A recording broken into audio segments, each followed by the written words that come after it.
Chapter 605. Xiao Yong fell into deep thought as he stared at the two Earth Chant pills that were almost identical. The quality of the Earth Chant pill could be determined by the color of the pill.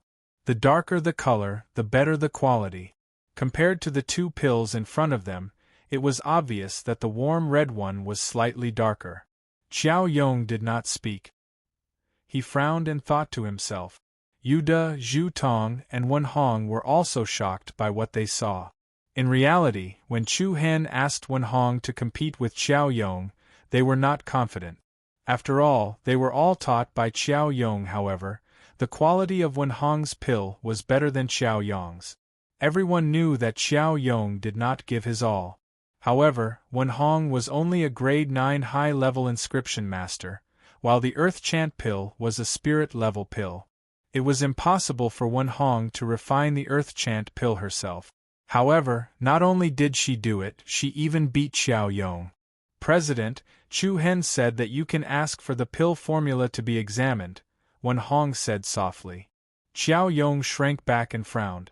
He waved his sleeves and said, I won't look. I don't want people to say that I'm looking for his talisman pill formula. The three of them shook their heads and laughed. This old antique wanted to know how Wen Hong refined the Earth Chant pill, but he was afraid of losing face. He must be in a dilemma right now. This Chu Han is too arrogant. I need to think of a way to teach him a lesson. Xiao Yong narrowed his eyes and said, The three of you, refine a great heavenly yuan pill for him to see. Let him know what he's capable of. The three of them widened their mouths in shock. Wen Hong looked at him in confusion. President, our cultivation level is not enough. We can't refine the great heavenly yuan pill. No way? So useless? President, you're just saying that. You're the only one in the entire guild who can refine the great heavenly yuan pill. Why don't you do it yourself? It's hard on us. That's right. We haven't slept for 2 days. Let us go. Don't be so noisy. If we can't deal with that brat, then no one can rest. Why don't you write down the rune pill formula for Chu Han and show him what a top-notch rune arrangement is, Xiao Yong said. That's not very good, is it? If the formula is leaked. Cut the crap. Just do as I say. Got it. Xiao Yong was really stimulated by Chu Han, but he could not do it himself, and Big Yu and the other two could not complete a more powerful and advanced rune technique, so he could only let Chu Han see the arrangement of the rune technique. If the other party was truly an expert, he would naturally be able to determine the intricacies of the rune arrangement. It was almost noon. Guild leader, we're back. Speak. Chu Han has seen the runic pill formula. He said that although the runic pill formula for the great heavenly essence pill is exquisite, it's not compatible enough. It's hard for the refined pill to bring out its full medicinal properties. Therefore, he drew up a new rune pill formula and asked me to give it to you for a look. Oh? Let me have a look. Guild leader? What do you think? He's right. However, I won't admit defeat so easily. Send the beast soul pill formula over again. If he still finds fault with it this time, I'll eat this piece of paper. That night, Guild leader Chu Han said that the medicinal effect of your beast soul pill is too overbearing. Ordinary people can't withstand its violent energy and will easily burst their meridians. What a joke! Is this beast soul pill for ordinary people to eat? However, Chu Han added dozens of rune arrangements to your rune pill formula. He said that it can smooth out the medicinal properties. Ordinary people can also take it, and it won't affect the medicinal properties. The next day, Guild leader, I've shown the arrangement of the dark tool inscription to Chu Han. What did he say? He said that it's not stable enough. This is the newly improved tool inscription. Why are you back so soon today? Guild leader, Chu Han said that your holy light wind slashing talisman array is full of loopholes. He asked if you imitated Senior Shifeng Zi's? That brat even knows that. Also, he said that this is the authentic holy light wind slashing talisman array. He copied it from a woman's undergarment. He asked you to return it to him after you've seen it. Don't leak it. Guild leader, our legs are about to break from running. Can we rest today? What nonsense are you talking about? How about the 9 kill tool inscription? No way. Chu Hen said that the grade of your 9 kill tool inscription is too low. He also said that you don't have to send something of this grade to him in the future. Otherwise, he'll think that you're doing this to cheat him of his talisman art. F***CK. A few days passed. Yuda, Wenhong, and Zhu Tong ran back and forth between the Rune Masters Guild and Tensei Prefecture every day. The secret battle between Chu Hen and Xiao Yong had long caught the attention of various forces in the imperial city. Although they did not know what the situation was, they heard that Xiao Yong was scratching his head and sighing or shaking his head. On the other hand, Chu Hen's side was calm and composed. He did not take this matter too seriously. The Saint Star dynasty was still in chaos. However, after the establishment of the school's alliance, the turmoil in various places had obviously calmed down. This could not help but make the people of the world admire Chu Hen. If he could really subdue the Engraving Masters Association, the internal strife of the Sacred Star dynasty would completely calm down. The sky had just turned bright when a series of heavy footsteps woke Yuda and the other two who were dozing off on the bench in the gazebo. They saw Guild Leader Xiao Yong dressed neatly as he walked out of the courtyard. Guild Leader, what talisman art do you want us to send over today? Wenhong yawned as she rubbed her sleepy eyes. Yuda and Zhu Tong also walked over shakily. Xiao Yong looked at them with a complicated expression. He then shook his head and said, I'll go over personally today. Hearing this, the three of them immediately woke up and stared at each other in shock. Guild Leader, you're going to look for Chu Hen? Xiao Yong did not explain and walked forward. Let's go. The three of them looked at each other and were pleasantly surprised. After so many days, this old antique was finally willing to admit defeat. On that day, Xiao Yong led all the Rune Masters Guild to visit Chu Hen. The disappearance of Chu Hen caused quite a commotion in the imperial city. All the forces were shocked. Who was Xiao Yong? He was famous for being old-fashioned. If the news was that Chu Hen had destroyed the Rune Masters Guild, no one would be surprised. After all, Xiao Yong was not afraid when the imperial family tried to recruit him. His unyielding character was not something a high-ranked martial house's dean could compare to. And now, Xiao Yong brought all the Rune Masters to Tensei Prefecture. This was enough to prove that he was willing. Xiao Yong was extremely passionate about talisman art. And Chu Hen catered to his interest and taught him talisman art. This method of recruiting did not cost a single soldier. After that, Chu Hen received Xiao Yong and the other Rune Masters at the martial house. During this period, under the company of Principal Jiang and the others, both parties had a pleasant conversation. On the second day, the Rune Masters Guild announced that it would join the Alliance of Generals and the Alliance of Academies to formulate a new management system to pacify the turmoil in the Saint Star dynasty. Without a doubt, the Rune Masters Guild had a huge influence. This special and noble group had a wide range of fields such as alchemy, weapon forging, talisman formation, talisman incantation, and many others. Many times, even some of the more prestigious forces would ask for help from the Rune Masters Guild. In the huge Saint Star dynasty, there was no force or family that dared not give face to the Rune Masters Guild. Soon, the Saint Star dynasty's three main management systems began to take over the highest authority. These three management systems were the Alliance of Academies, the Rune Masters Guild, and the Clan of Generals. Other than the veteran team led by Long Qingyang, the Clan of Generals also joined the Heavenly Beast Sect, Green Willow Manor, Sword Crafting City, and the Su family. The three management systems were collectively known as the Clan of Generals Alliance, or in short, the Alliance of Generals. In this world, those who had the right to speak were always the strong. Only the strong had the right to set the rules.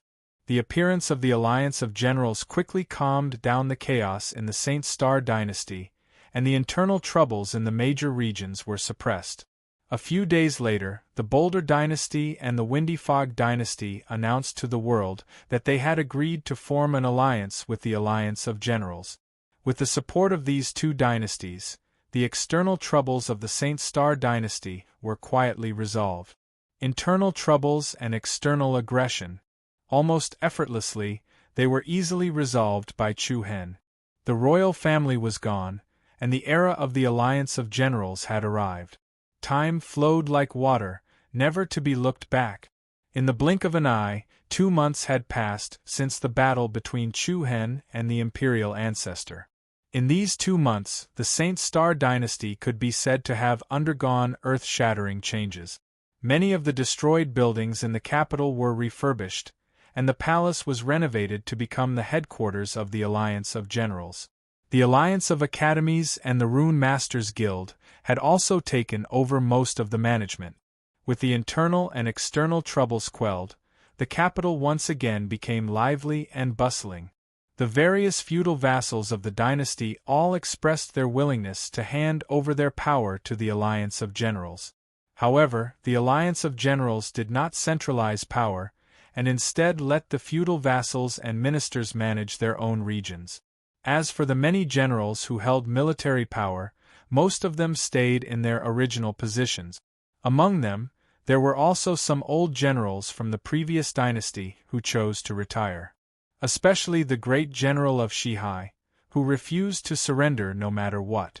However, in the end, Chu Hen handed this matter over to Yuchenyu. Later, Yuchenyu used some unknown method to finally allow Shihai to regain military power and become the commander-in-chief of the 3 armies of the Saint Star dynasty. Mountains beyond mountains, buildings beyond the city. Dozens of miles away from the capital, a grand manor was built on the peak of a mountain. Standing on the peak of the mountain, looking into the distance, one could see the magnificent and beautiful mountains and rivers. In the capital, the people were peaceful, and the prosperity was still the same. At this moment 2 young figures, a man and a woman, stood on the edge of the precipice. They were a young man and a woman with graceful and noble temperaments. The woman stood in front, beautiful and refined, like a lotus flower on the peak of a snowy mountain. The man was relatively young, and his gaze was looking at the capital in the distance. There was an indescribable heaviness between his brows. Just 2 months ago, he was still the ruler of the Saint Star dynasty. Tens of thousands of people submitted to him, kowtowed, and respectfully called him Your Majesty. Now, the situation had changed, and everything had become history. At this moment, the young woman in front sighed softly and said softly, "Let's go. This place no longer belongs to us." And the man nodded lightly, and the last trace of reluctance in his eyes disappeared. However, just as the 2 of them turned around, a gentle male voice suddenly sounded. Chapter 606. Aren't you going to say goodbye to me, old friend? Just when Huang Fuqing was about to leave with Huang Fuhao, a gentle male voice suddenly came.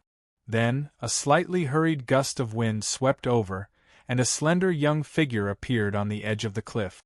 A familiar voice, a familiar face, and a familiar gaze with a faint smile. Huang Fuqing's delicate body slightly trembled, and a slight ripple appeared in her beautiful eyes.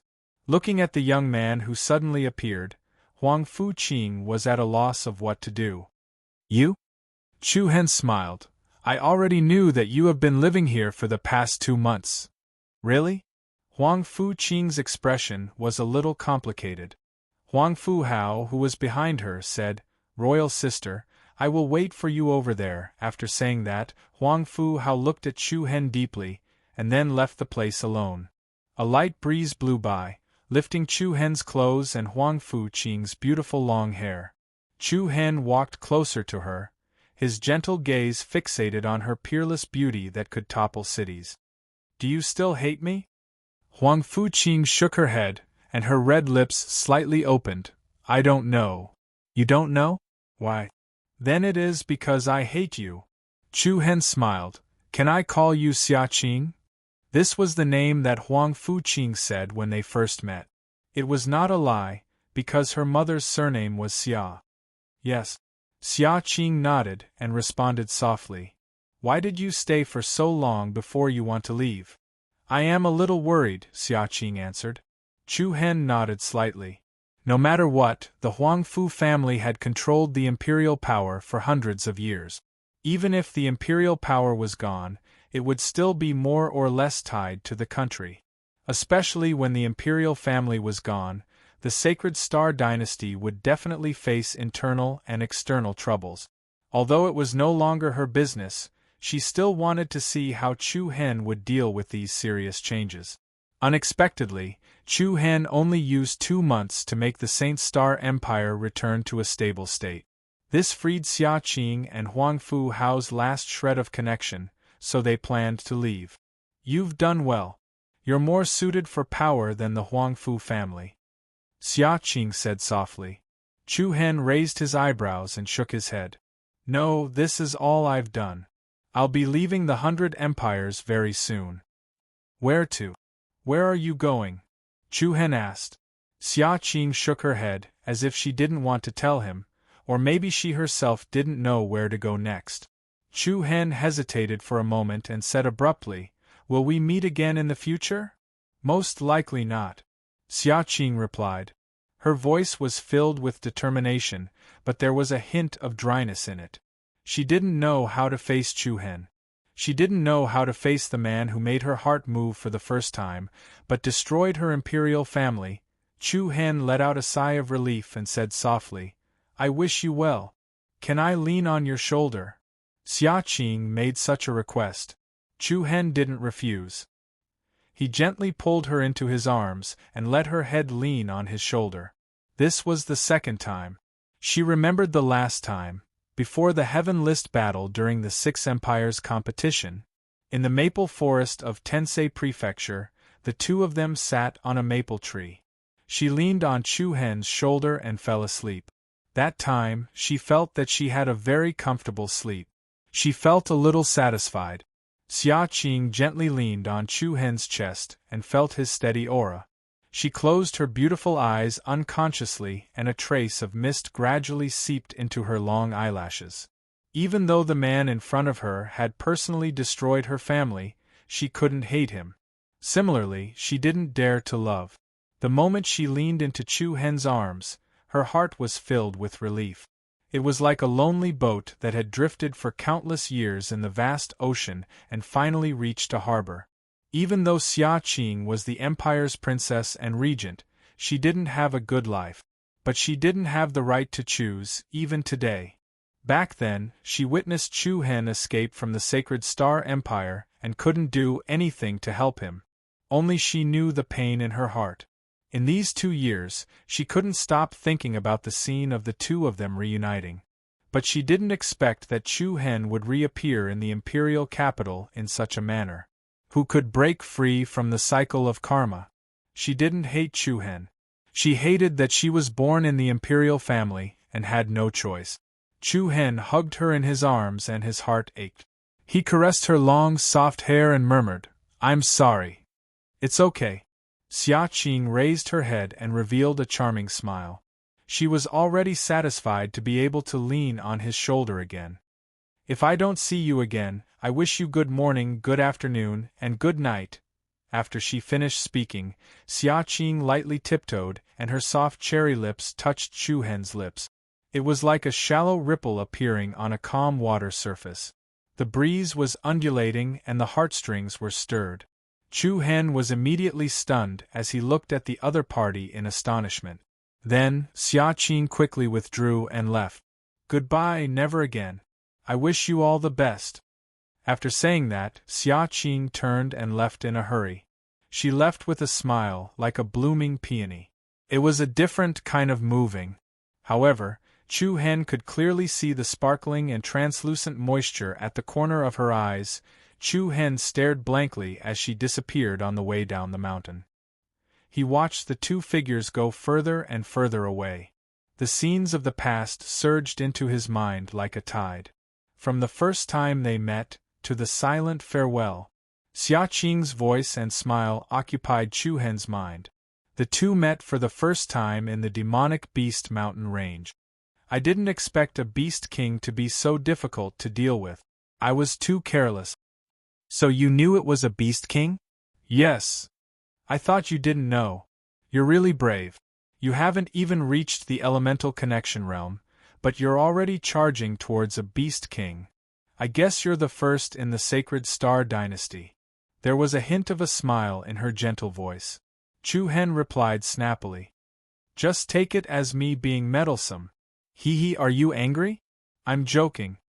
After the Heaven List tournament ended, Xia Qing personally went to Tensei Prefecture to look for Chu Hen. This is an imperial edict issued by His Majesty. He's going to confer you the title of Marquis of 10,000 households and cede you some land. Which land do you want? Help me thank His Majesty for his kindness. Just say that Chu Hen is wholeheartedly pursuing the path of martial arts and has no intention of becoming an official. I hope His Majesty will take back the edict. You really don't want it? Do you think it's too small? Then I'll go back and discuss with His Majesty to see if I can make you a marquis. Then why don't you discuss with His Majesty to see if the palace needs a son-in-law? I'll see if I'm lucky enough to marry a princess. In your dreams. Not serious at all. Thinking back to those familiar scenes in the past, a faint smile unconsciously surfaced on Chu Hen's face. Since I can't make you stay, I'll silently wish you a safe journey. Chapter 607. When Chu Hen returned to the Imperial City, it was already afternoon. After a series of chaos and turmoil, the Saint Star Empire could finally welcome a longer period of peace. In comparison, the overall strength of the General League was obviously better than the previous royal family. Even its development prospects were far better than the royal family. Once the General League was established, all the major forces in the Imperial City pledged allegiance to it. As its strength continued to grow, with the support of the Misty Wind Dynasty and the Giant Rock Dynasty, the prosperity of the Sacred Star Dynasty would be far greater than before. As soon as Chu Hen returned to the General League headquarters, he heard Li Hui, Zhou Lu, and the others cursing angrily. Damn it, I've seen shameless people, but I've never seen someone so shameless. If it wasn't for Brother Qingyang stopping me, I would have kicked her out. That's right, she caused so much trouble for senior brother Chu Hen, but she still has the cheek to come and look for him today. Zhou Lu, don't tell senior brother Chu Hen that he just let that bitch wait there for a few days. Got it. What are you guys talking about? Who's looking for me? Chu Hen walked up and asked in confusion. The few of them were shocked. Why did they say it was Chu Hen? Chu Hen was here. After the General League was established, the Tensei Prefecture was restarted. Not only did all the teachers and students return, but it was also more popular than before. In the Sacred Star Dynasty, almost everyone wanted to send their children to the Tensei Prefecture. There were even many young people from foreign dynasties who came to the Sacred Star Dynasty to seek advice. As for Li Hui, Zhou Lu, He Qingyuan, Ji Xian, and many of Chu Hen's senior and junior brothers, they also entered the General League under Principal Zhang's arrangement to help Chu Hen manage the major affairs. Senior brother Chu Hen, why are you back? Where did you go today? Did the Tattoo Masters Association send anyone to look for you? Li Hui said with a smile. Chu Hen couldn't help but find it funny. I'm asking you a question. Don't talk nonsense. Who's looking for me? Who were you scolding just now? This. Li Hui exchanged glances with Zhou Lu and the others before stammering, that Yi Yu came to look for you. What? Yi Yu? Upon hearing these two words, Chu Hen was obviously startled. His originally relaxed brows couldn't help but furrow slightly. What is she doing here? We don't know either. I told you not to let her in. If Big Brother Qingyang wasn't here, I would have kicked her out. Zhou Lu said angrily. Everyone knew a little about Chu Hen's past. They also knew that back in Flame City, Chu Hen and Yi Yu had a pretty good relationship. Later on, because of Wei Qinfan, Chu Hen's cultivation and the meridians in his hands and feet were severely damaged, and he was almost crippled for the rest of his life. Later on in the capital, Wei Qingfan and Yi Yu also targeted Chu Hen at every turn, even taking his life many times. In everyone's opinion, it was already extremely benevolent of Chu Hen not to pursue the matter and seek revenge. They didn't expect that the other party would actually come to look for Chu Hen in private. This was completely incomprehensible. "Where is she?" Chu Hen asked indifferently. "That can't be. Senior brother Chu Hen, are you really going to see her?" Li Hui exclaimed. Chu Hen didn't say anything, but there wasn't a trace of a smile on his face. Everyone saw that the other party's expression wasn't right and didn't dare to say anything else. Li Hui pointed towards the west and said, "She's at the west courtyard." West courtyard. In a beautiful garden. There was a waterside pavilion with jagged rocks. Under the clear water, a few fish would pop their heads out from time to time, creating ripples on the surface of the water. This used to be the Imperial Garden. Later on, it was renovated and became a place for the League of Generals to receive guests. Now, the General Alliance was respected by all in the Sacred Star Dynasty. It was even more revered than the royal family in the past. But compared to the imperial family's dominance, everyone preferred the League of Generals' tripartite management system. "Please have some tea." An indifferent voice interrupted the thoughts of a tall, young figure. She turned around cautiously and saw Long Qingyang placing a cup of tea on the stone table beside her. Thank you." Yi Yu was somewhat flattered. After all, things were different now. As the head of the clan of generals, Long Qingyang had extremely high status and power. He personally served her tea, which surprised Yi Yu. However, this didn't mean that Long Qingyang was fond of her. Long Qingyang lifted his eyelids slightly and said calmly, "To be honest, I didn't expect you to come here. Given what you've done in the past, the fact that we haven't caused you any trouble should be enough for you to burn incense and pray to Buddha."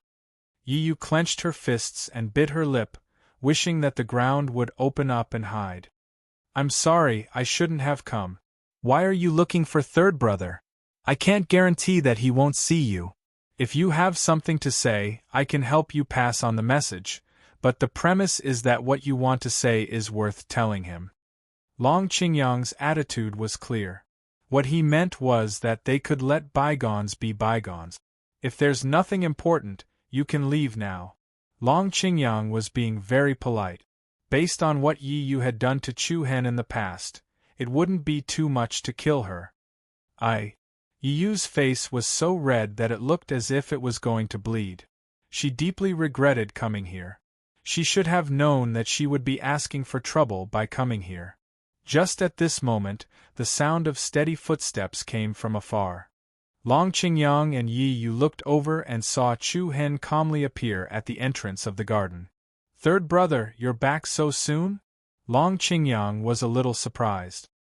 He knew that Chu Hen had gone to find Huang Fuqing today, because the news that Huang Fuqing was outside the city had come from the clan of generals. Chu Hen nodded and said, "Big brother, you can go do what you need to do." Long Qingyang didn't say anything else. He looked meaningfully at Yi Yu and left the garden. Soon, only Chu Hen and Yi Yu were left.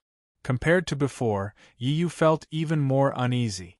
She carefully stood where she was and didn't even dare to breathe loudly.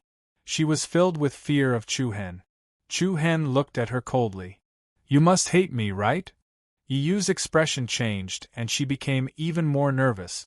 "If it wasn't for me, you would be the young mistress of the Wei family right now, living a life of wealth that everyone envies. It's only natural that you hate me." Chu Hen continued. Yi Yu didn't know how to answer and just stood there in a daze. "Speak. What did you come to find me for?" Chu Hen didn't want to waste too much time on her, so he got straight to the point. Yi Yu finally raised her head and pursed her lip. "Is little Yao with you?" "Little Yao?" "Yi Yao." She was Yi Yu's younger sister, but she was a kind girl who was completely different from Yi Yu in both personality and heart. Chu Hen frowned slightly and replied with some confusion, "Why do you ask? She's not with you?" "No. Chu Hen shook his head firmly and denied it. In an instant, the last line of defense in Yi Yu's heart collapsed, and a great panic quickly spread on her face. Seeing her like this, Chu Hen was also a little shocked. Little Yao is missing? Yi Yu looked at him blankly. I always thought that she was with you. What should I do?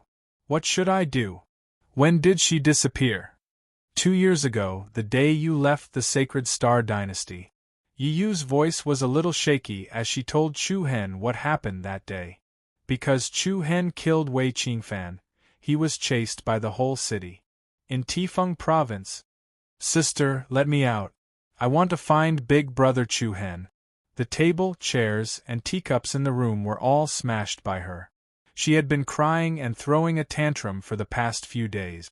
Yi Yu, who was in charge of looking after her, was also mentally and physically exhausted because of her. So what if you find him? Are you going to die with him? Yi Yu replied coldly. Yes, I'm going to die with him. Yi Yao shouted without hesitation. What did you say? I said that I'd rather die with Big Brother Chu Hen than to drag out an ignoble existence. If it wasn't for me, he wouldn't have gone to Wei Qingfan's place. Otherwise, he wouldn't have been blamed for this matter. Yi Yao's crystal-clear eyes were filled with heartbreaking sadness. She looked at Yi Yu and no longer had the dependence she used to have. She said in a choked voice, You didn't cherish that man, but I don't want to give up on him. You didn't cherish that man, but I don't want to give up on him. Yi Yu's eyes were filled with surprise. Her sister, who had always been obedient, actually said such words to her. When Yi Yu reacted, Yi Yao had already rushed out of the door. Similarly, on the same day, because of Long Zhan's arrival, there was a shocking change in the capital. Chu Hen fled. Since that day, little Yao hasn't returned. I thought she had found you. But, it's been 2 years. Yi Yu said as she choked with sobs. Her eyes turned red. Chu Hen frowned. He could see that Yi Yu wasn't lying. A person's sudden change in sadness couldn't be faked. Yi Yao had really left the capital for 2 years. Speaking up to this point, the strange change that happened to Yi Yao on the night Wei Qingfan was killed suddenly appeared in Chu Hen's mind. That night, Chu Hen accidentally saw Yi Yao on the street looking for her sister. Then, he followed her to the manor where Wei Qingfan lived. But at that time, Yi Yu had already left. Seeing that there was no one around, Wei Qingfan wanted to molest Yi Yao. But an unexpected and strange change happened. At the critical moment, an extremely terrifying power burst out from Yi Yao's body. At the same time, a demonic black and white light suddenly appeared in her big bright eyes. Yi Yao's clear eyes turned into a pair of strange eyes that looked like a Tai Chi yin-yang diagram. The sudden change directly sent Wei Qingfan flying. And when Chu Hen arrived, he happened to see this scene. Then, what surprised Chu Hen even more was that his pair of demon eyes actually operated on their own and suppressed the demonic power on Yi Yao's body. Later, when Chu Hen wanted to kill Wei Qingfan to vent his anger, he was stopped by Yi Yao. At that time, she was still thinking for Chu Hen's sake. She didn't want him to get into trouble because of her. It was because of Yi Yao's kindness and understanding that Chu Hen doted on her. Although Chu Hen was still framed for killing Wei Qingfan and caused a storm in the city. Before that, Chu Hen also asked Yi Yao about the reason. But Yi Yao herself couldn't explain it. In this regard, Chu Hen could only attribute it to the bloodline mutation. However, before Chu Hen had the time to study and observe the changes in Yi Yao's body, a series of major events took place behind him. However, what Chu Hen didn't expect was that the silly girl would actually leave Tifeng Province without a care for her own safety. 2 years had passed, but Yi Yao still hadn't found the Hidden Wind region. Where did she go? Regarding Yi Yao's storyline, it won't be long before we dig it out. If you guys have forgotten about the previous storyline, you can review the chapters. Chapter 335, Yi Yao's Change, Chapter 336, Storm in the City, Turmoil in the City, and Chapter 343, See Long Zhan Again. These chapters described the storyline of Yi Yao quite clearly.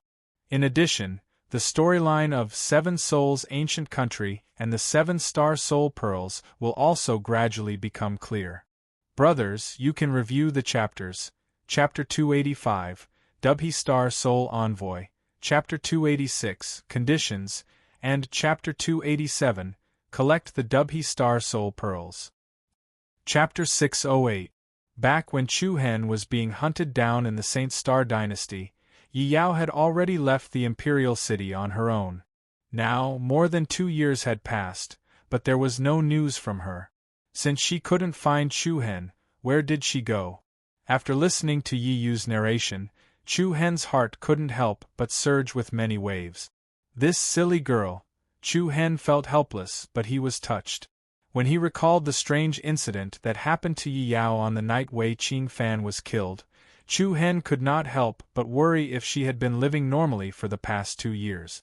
By right, Yi Yao should have received news of such a huge change in the Saint Star Dynasty and rushed back. However, it had been 2 months, and she did not look for him or return to the Yi family. The more he thought about it, the more worried he was. However, Chu Hen was able to calm down very quickly. After all, it was useless to panic at this time. He looked at Yi Yu, whose face was pale, and said in a deep voice, "I'll ask the General League to arrange for people to find Little Yao's whereabouts as soon as possible. Giant Rock and Misty Wind Dynasty will also ask for help. I believe there will be news soon. You don't have to worry too much." Yi Yu clenched her fists tightly. When she looked at Chu Hen's emotionless eyes, her heart was filled with complicated feelings. In the beginning, this man's gaze was gentle when he looked at her. Then it was cold. However, right now it was indifferent. There was no hatred or love in his eyes. It was as though he was a passerby without any emotion. Yi Yu understood that from now on, she would no longer attract the slightest bit of attention from Chu Hen. If she did not make the wrong choice in the past, what would the ending be like? Yi Yu clenched her teeth and spat out a few words clearly and heavily. "I'm sorry." These 3 simple words contained all of Yi Yu's complicated emotions. Then, she turned around and left. However, at this moment, Chu Hen's voice was heard. "If the Yi family has any difficulties, you can look for the General League." Yi Yu's delicate body trembled slightly as she turned her head in astonishment. A faint smile appeared on Chu Hen's calm face. The past passed like smoke. A smile dispelled enmity. Even if it was for Yi Yao, Chu Hen would not care about the past. Thank you," Yi Yu bit her lip. After uttering those 2 words, she lowered her head and left in a hurry. At night, Chu Hen stood alone on the city walls of the palace. The moon was bright and the stars were sparse. The south wind blew on his body, faintly penetrating into his skin. After a while, Long Qingyang walked up to him with steady step. "Third brother, I've ordered the entire nation to look for Yi Yao. The Boulder Empire and the Misty Wind Empire have also made public notices. I believe we will have news soon." Chu Hen nodded his head. "Little Yao has a kind personality and treats people well. She shouldn't have any accidents." "It's great that you think that way." Long Qingyang patted him on the shoulder. "Third brother, I have an idea." "What is it?" "The Celestial Beast sect has a lot of potential. I plan to build an invincible demon army. However, to train such a large demon army, we will need a large area of land and abundant resources. The Sacred Star Empire is too densely populated. That's why I want to open up the ruins of the 7 Souls Ancient Kingdom and use it as a training base." The ruins of the 7 Souls Ancient Kingdom were vast.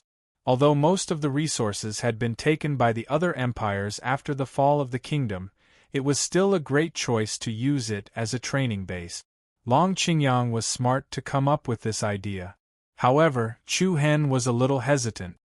"What's wrong? Do you think it's inappropriate, third brother?"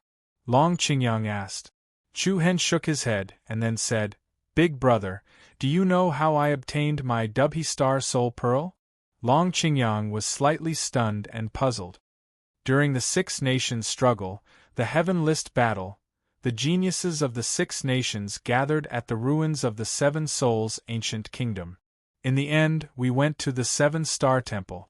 Do you still remember? Yes. Long Qingyang nodded.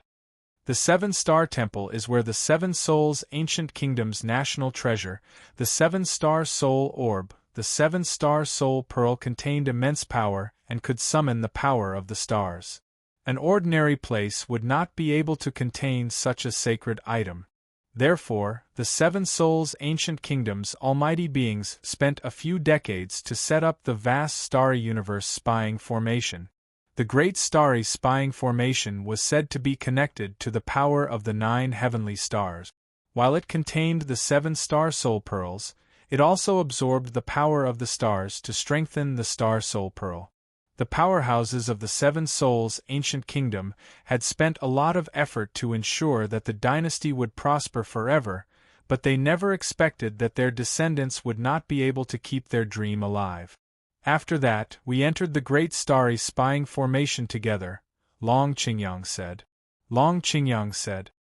His eyelids twitched as he asked in surprise, "Did you get your Dubhe astral soul pearl there?" "That's right," Chu Hen affirmed and continued. "At that time, in the vast starry universe spying formation, I unintentionally encountered a strand of residual soul. The other party called himself Star Soul Envoy." The 7-star soul envoys? Long Qingyang's eyes lit up in surprise. He had a clear understanding of these. The 7 astral soul envoys were all extraordinary existences that guarded the 7-star soul pearl. After that, I communicated with the star spirit envoy and learned about the fall of the 7 Souls' ancient kingdom from him. After that, I made a deal with him. What deal? He gave me the Dubhe Star Soul Pearl, and I asked him to help me find the descendants of the 7 Souls' ancient kingdom, and he asked me to give them a strange black box. Descendants of the 7 Souls' ancient kingdom? Black box? Long Qingyang was stunned to hear this from Chu Hen. The 7 Souls' ancient kingdom had fallen for hundreds of years, and it was unknown if there were any descendants left. Finding them in a sea of people was out of the question. Even if there were descendants of the 7 Souls' ancient kingdom, it was unlikely that they would admit their identity after so many years. It was like looking for a needle in a haystack. Did he leave any clues for you? Long Qingyang asked. He said that every member of the royal family of the 7 Souls' ancient kingdom would have a 7-star symbol on their left wrist. Wouldn't you have to open their wrists one by one to see? Chu Hen smiled. I don't think so. What's inside the black box? Long Qingyang's curiosity was piqued. After all, he and Chu Hen had entered the Starry Universe spying formation together, and none of them had found any Star Soul Pearls or Star Soul Envoys. Only Chu Hen had obtained such an opportunity, so it was inevitable that he would be surprised. I don't know. Chu Hen shook his head. That person said that there's a seal on the box, and apart from the descendants of the 7 Stars' ancient kingdom, if anyone tries to break the seal, it will explode. He's really cautious. That's right. Apart from the box that the descendants of the 7 Souls' ancient kingdom can't be opened, even the Dubhe Star Soul Pearl he gave me can only be used for 6 years. Once the time limit is up, the power of the Star Soul Pearl will be sealed, and we can only rely on the descendants of the 7 Souls' ancient kingdom to remove the seal. This meant that Chu Hen had less than 3 years left. Once the 3 years were up, the Dubhe Star Soul Pearl would become an ordinary pearl. Long Qingyang sighed inwardly. The older, the wiser. If you don't help them find the descendants of the 7 Souls' ancient kingdom, that high-class saint weapon will be destroyed. Chu Hen smiled and said, if the descendants of the royal family of the 7 Souls' ancient country are planning to restore their country somewhere, then it would be a bit inappropriate for us to occupy the ruins of the 7 Souls' ancient country as a training base for the demonic beast army. However, Long Qingyang shook his head with a smile. Haha, third brother, you're really smart, but you're muddle-headed this time. If that's the case, then we should occupy the 7 Souls' Empire's ruins. Oh! Think about it, the Seven Souls' ancient kingdom is still safe, but no one lives there.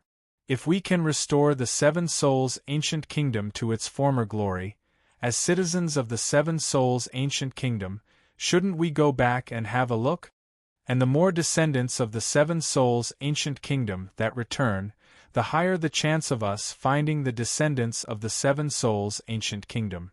When the time comes, we can ask around, and among the tens of thousands of descendants of the Seven Souls' ancient kingdom, at least one or two will know something about the descendants of the Seven Souls' ancient kingdom, right?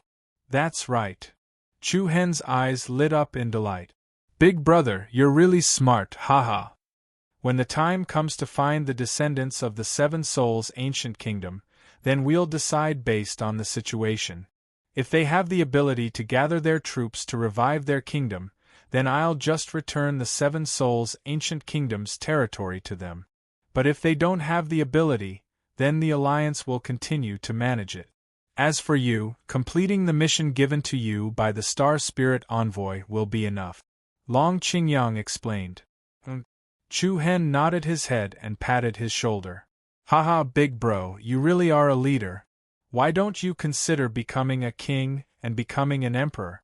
Alright, don't laugh at me. Long Qingyang paused, then continued in a serious tone. Once the situation here is stabilized, I will let Principal Jiang, President Xiaoyong, and General Qi handle the matters of the Alliance. What about you? Me? Long Qingyang breathed a sigh of relief and gazed into the distance. I'm naturally traveling to improve my cultivation. Chu Hen was even more surprised. Third brother, to be honest, as your big brother, I can't lose to you again. Your second sister's cultivation has long surpassed mine. I had no choice but to stay in the Hidden Wind region. Now that the situation has stabilized and I've fulfilled my father's dying wish, the family of generals has risen. In the years to come, I, Long Qingyang, can wholeheartedly pursue the pinnacle of martial Tao. A formless aura emanated from Long Qingyang's eyes. The other party had always been ambitious. How could a mere 100 nations continent trap him? Chu Hen's eyes were filled with delight. Big brother, I support you. Ha ha. Long Qingyang laughed heartily. Both of them raised their right hands and clasped their palms together, their auras soaring beneath the stars. Chapter 609. After a heart-to-heart chat with Long Qingyang, Chu Hen felt much more at ease. He supported Long Qingyang's decision. Compared to himself, Long Qingyang had already done a lot for the family. It turned out that Long Qingyang had already made up his mind. The reason why he was unwilling to replace the imperial power and become the emperor of the empire was because of his martial arts dream. How could shallow waters trap a golden dragon? How could a Koan Pring soar in the sky? How could a tiny sacred star empire trap the two of them? Even in the vast and boundless world, the 100 nations' territory was only the size of a palm. After returning, Chu Hen originally planned to look for Luo Mengchang. Recently, especially with the establishment of the General Alliance, there were many things that kept Chu Hen busy, and he had less time to spend with her. However, it was already late at night. Thinking that Luo Mengchang was probably asleep and that he had other things to do, Chu Hen decided to return to his room after a moment of hesitation. In the quiet room, Chu Hen sat on the bed and gradually calmed his breathing. Not long after, an obscure wave of Reiki energy was released from Chu Hen's body. Then, Chu Hen's body seemed to be covered by a thin layer of gauze, and strands of energy swirled around his body. Inside his Naiwan palace, the silvery street tree was hundreds of feet tall, and its dense branches and leaves were flowing with strange crystalline runes. It was like a towering divine tree that emitted a sacred aura. Endless Reiki energy was released from the street tree, filling the vast and violent world. At this moment, a ball of light suddenly appeared on the other side of Chu Hen's Naiwan palace. Inside this ball of light was the shadow of a tree. The translucent, glass-like shadow of the tree flickered with a gentle glow. Then, the shadow of the tree continued to grow, and with an astonishing aura, It directly surpassed the majesty of Chu Hen's street tree. In terms of power, it even surpassed Chu Hen's. This giant tree was Zhen Danshuan's street tree that Chu Hen had plundered. Rumble! In the next moment, a surging aura rose into the sky. Swoosh, swoosh, swoosh. Countless black rays of light flew out from Chu Hen's street tree and quickly wrapped around Zhen Danshuan's street tree, then forcefully dragged the street tree over. Endless black rays of light emanated from Chu Hen's street tree, as if it was the underworld fire. It looked extremely strange. Then, a towering black wave rushed towards Zhen Danshuan's path tree, like an ancient ferocious beast opening its huge mouth, and swallowed it whole. Buzz buzz. Following that, Chu Hen's street tree began to emit an even more dazzling light. The huge tree trunk began to grow at a rapid speed, and the lush branches and leaves became broad and strong. Boundless mental energy surged out like raging waves, setting off waves of powerful qi. The bloodline boundary of the chaotic body was so tyrannical that it could use other people's street tree as nutrients to nourish its own street tree. Chu Hen's attainments in runes had reached the peak of a first-grade spiritual tattooist. However, Zhen Danshuan's street tree had grown to the level of a level 4 spiritual tattooist. When the two street tree merged together, Chu Hen's street tree seemed to have obtained a huge amount of nutrients and energy, and it quickly broke through and grew. Boom! Suddenly, right at this moment, an extremely peculiar and powerful fluctuation of energy arose within Chu Hen's body. What's this? Chu Hen's mind trembled, and in the next instant, his consciousness was immediately pulled into another vast space that was surging with great momentum. The magnificent scene could be described as the movement of stars and the sudden change of the firmament. The starry sky was vast and boundless. The endless chaotic world seemed to be about to usher in a huge storm. Even the sky was shaking uneasily. Then, a huge black shadow appeared between the heaven and the earth. In an instant, Chu Hen seemed to be in a dreamland. Standing under the huge black shadow, he seemed to be facing a peerless fiend god. Chu Hen only felt that the blood all over his body was boiling, and an extraordinary and overbearing energy was flowing in his flesh and bones, as if a long-sleeping monster was about to wake up. This was the prelude of the bloodline boundary evolving and upgrading. Could it be? Was the chaotic body going to evolve and upgrade? Chu Hen was overjoyed, and his heartbeat accelerated. After all, it had been more than 2 years, and the chaotic body had not changed at all. Chu Hen even thought that it was already the limit of the chaotic body's bloodline power. He did not expect happiness to come so unexpectedly.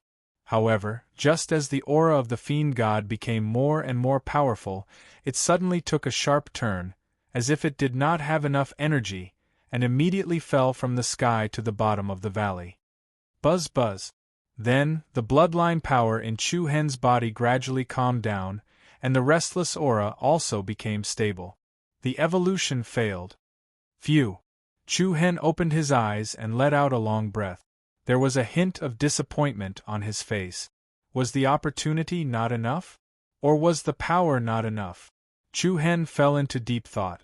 Back then, the two bloodline boundaries in his body had awakened at the same time, and in these years, the demon pupil sacred body had already reached the level of 4 stars.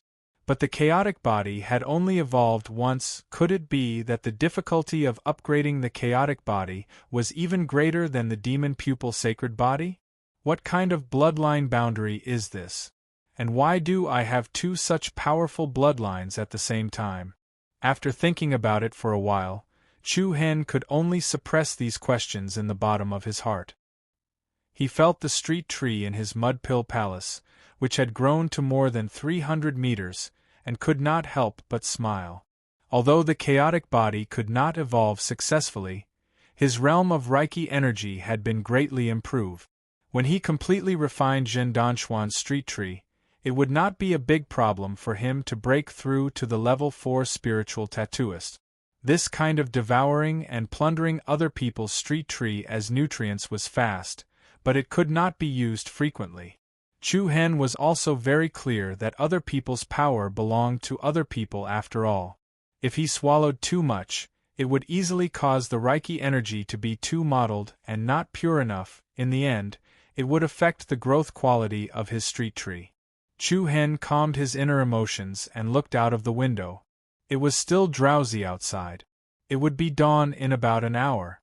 Whoosh! Suddenly, Chu Hen's gaze shivered and his handsome face suddenly tensed up. After that, without saying anything else, he raised a gale and opened the door. Then, he turned into a ray of light and flew out. Who broke into my general union at night? The night was dark and the cold wind was blowing. The cold air was striking, and the moon and stars were shining. Chu Hen flashed to the top of a magnificent palace, and stared at 5 or 6 ghost-like black shadows under the night sky in front of him with his cold and cautious eyes. It was difficult to see the faces of those people in the night, but the aura they gave out was particularly cold.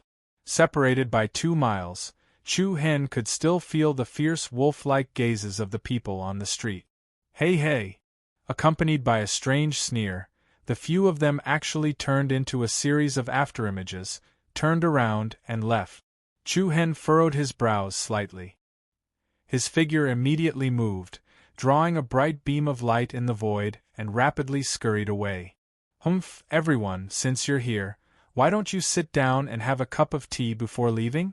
A group of mysterious people had appeared out of nowhere. If Chu Hen didn't get to the bottom of this, it would be troublesome in the future. However, those people didn't care and just ran away.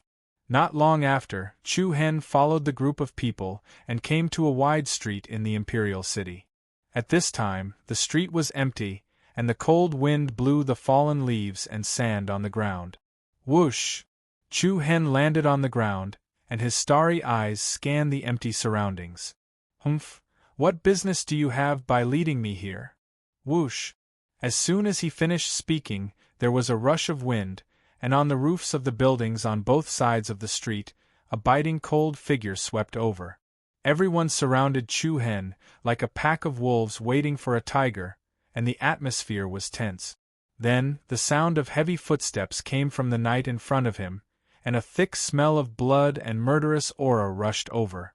Chu Hen's expression changed slightly, and he couldn't help but clench his fists and circulate the true core force in his body.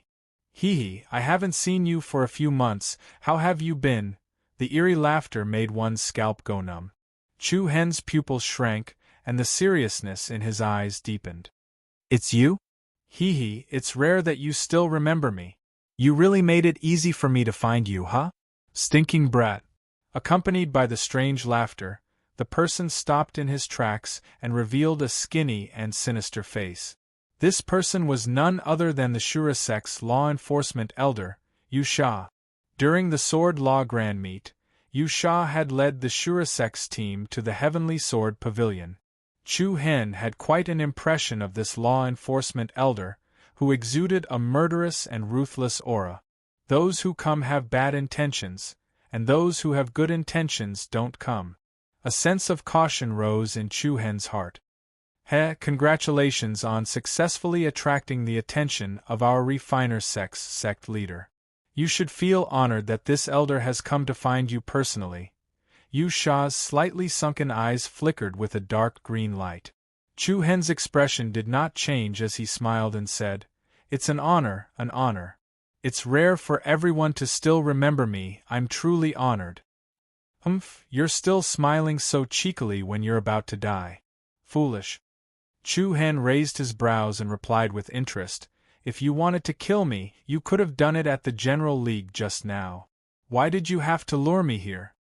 Yu Sha's eyes turned cold and he sneered, You're quite clever. I wonder what you have come to find me for? Chapter 610. The night was cold and the wind was cold. A few experts from the Shura sect surrounded Chu Hen in the middle, emitting a heavy and tense atmosphere. The Shura sect enforcement elder, Yu Sha, stared coldly at Chu Hen's calm face and asked in a low voice, Where did you get your Dubhe Star Soul Pearl? Dubhe Star Soul Pearl? Chu Hen's eyes narrowed slightly, but he did not show it. Ha ha, what do you think? Humph, what do you have to do with the seven spirits kingdom? Think about it yourself. Impudent. Yu Sha's face darkened and a cold glint flashed in his eyes. If you know what's good for you, then answer my questions honestly. Otherwise, you won't be the only one to die. Your newly formed General Alliance will cry to the heavens and the earth, and blood will flow like a river. Feeling the threatening aura in the other party's words, a nameless fire surged out from Chu Hen's heart. But Chu Hen knew that the more it was like this, the more he could not panic. Your Excellency, why did you come all the way here? Just say it. What do you have to do with the Seven Spirits Kingdom? Yu Sha asked again. Nothing. Humph, if there's nothing, then why do you have a sacred item like the Star Soul Pearl? Is it strange? Doesn't your Shura sect have one too? It's fine as long as I didn't steal it. Chu Hen replied with a mocking tone. Yu Sha's eyes turned cold. This brat was obviously indirectly scolding them for stealing the Seven Spirits Kingdom's treasure. But the calmer the other party was, the more Yu Sha suspected that the other party was related to the Seven Spirits' ancient kingdom, and the more doubt he had. You're a survivor of the Seven Spirits country? Yu Sha probed as he stared at Chu Hen's expression. Chu Hen laughed coldly to himself. Since the other party thought he was a descendant of the Seven Spirits Kingdom, then he might as well play along. So what if I am? So what if I'm not? Humph, if you're a remnant of the Seven Spirits Kingdom, then you and your rabble won't survive tonight, Yu Sha said coldly. Chu Hen feigned disdain and said, Are you sure your Shura sect has the ability to do so? We'll know once we try. I advise you to save your breath. You should know how strong the Seven Spirits Empire was back then. Honestly speaking, are you really just coveting the 7-star soul pearl that you joined hands to attack the Seven Spirits Empire? Aren't you afraid that the Seven Spirits country will expand their territory one day, sweep across the region, and swallow up your so-called first-rate sects? Hearing Chu Hen's words, Yu Sha couldn't help but believe his guess. Indeed, just as Chu Hen had said, the Seven Souls Kingdom at its peak could be said to be fully deserving of being the overlord of a province. Even if the various large sects and factions wanted to go against it, they had to consider their own strength. It was also because of the Seven Souls Kingdom's strong development and the charm of the 7-star soul pearl that caused the Shura sect, Illusory Rain sect, and otherworldly spirits sect to ally with the Immortal Pavilion and Heavenly Cloud Manor outside the province to attack the Seven Souls Kingdom and snatch away their national treasure. Once the Seven Souls Kingdom was destroyed, this huge threat was also removed. However, the appearance of the Dubhe Stellar Soul Pearl once again attracted the attention of the various large factions in the province. The Shura sect was the first to extend their hands to Chu Hen. If you're really a remnant of the Seven Souls Kingdom, then all the more I can't let you live. Yu Sha's killing intent began to spread out. Chu Hen remained unmoved. Since I dared to take out the Dubhe Stellar Soul Pearl, how could I not expect your Shura sect to come knocking on my door? Hearing his words, Yu Sha began to feel suspicious. Chu Hen looked like he had nothing to fear. Could there be some unspeakable secret behind this? In the past, the Seven Souls Kingdom was only strong. It took the 5 first-rate sects and factions to wipe them out. However, no one could guarantee how many experts of the Seven Souls Kingdom managed to escape. If they gathered again and made a comeback, they would probably only dare to do so if they had the qualifications to challenge the first-rate sections. Even if they didn't, they most likely had a backup plan. If that was the case, the Shura sect could not recklessly attack Chu Hen and the General Alliance. However, as the Shura sect's enforcement elder, not only did Yu Sha have a high status, but his cultivation was also unfathomable. How could he be frightened by a few words from Chu Hen? Humph, brat, I don't care if you're a remnant of the Seven Souls Kingdom. We'll know once we try. As he finished speaking, Yu Sha's eyes flashed with a cold light. He raised his shriveled chicken claw-like arm. In the next moment, the Shura sect experts around Chu Hen exploded with a strong killing intent. One by one, they pounced down, stirring up a majestic true yuan that blasted towards Chu Hen. Strong winds surged and waves of air stacked up. Everyone's combined attack caused the space around Chu Hen to faintly distort. An endless amount of pressure pressed down on Chu Hen from different directions. Chu Hen's eyes turned cold. Following that, a thick wave of Reiki energy spread out. Raising both his arms, a strange rhythm appeared in the air. Nearly 100 gorgeous runes condensed from the tips of Chu Hen's fingers. In an instant, they rearranged themselves, forming an exquisite array pattern aurora technique. Buzz! In an instant, the exquisite miniature rune array actually exploded with a dazzling white light. The sharp light was like a dazzling star, piercing the eyes of the Shura sect experts. Not good. Everyone was greatly shocked. The dazzling white light directly caused their optic nerves to suffer a huge shock. Everyone subconsciously covered their eyes with their hands, however, in the next instant. Swoosh! The space faintly trembled. Accompanied by the sound of wind breaking, Chu Hen's figure was like a ghost. He instantly disappeared from where he was and appeared in front of an expert from the Azura sect in a flash. I won't be sending you off. Bang! A muffled explosion sounded. Blood splattered everywhere and internal organs flew. That person's eyes almost popped out of their sockets. He saw that Chu Hen's fist, which was covered in silver starlight, had actually forcefully pierced through his opponent's chest. What? The others were infuriated. They were both shocked and furious. Bastard, die for me!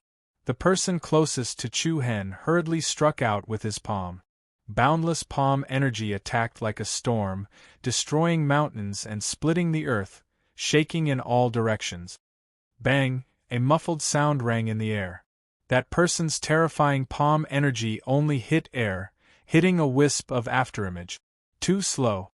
Without waiting for the other party to react, Chu Hen descended from the sky and rushed in front of the other party like an eagle pouncing on its prey. His hands stretched out like lightning and hugged the other party's head.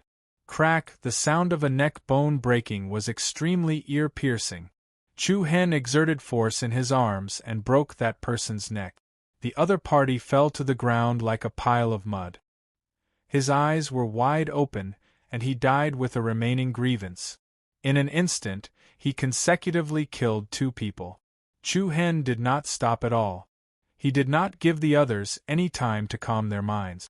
A monstrous force of rage surged out from Chu Hen's body. True origin energy surged into the sky like a tsunami. The rolling air waves were like thunder. The limitless Fang, which was swallowing and spitting out surging black light, suddenly appeared in his palm. Chu Hen leaped up, raised his saber with both hands, and slashed at the people in front of him with the power to split the sky. Shura slash! Roar! It was as if ghosts and monsters were roaring between heaven and earth. Light and shadows gathered behind Chu Hen. They were as ferocious as Shura demons. A black saber light that was hundreds of feet long slashed down, releasing an irresistible destructive force. Boom! A terrifying saber aura surged out and a huge gully that was dozens of meters wide suddenly appeared on the ground. A solid wave of air rolled out and the saber shadows flew in all directions. It was unstoppable and the ferocious saber gleams all struck the bodies of the Shura sect members.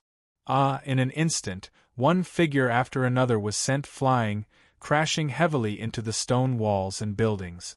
Those who were directly in front of the saber force were directly cut in half by the domineering saber light.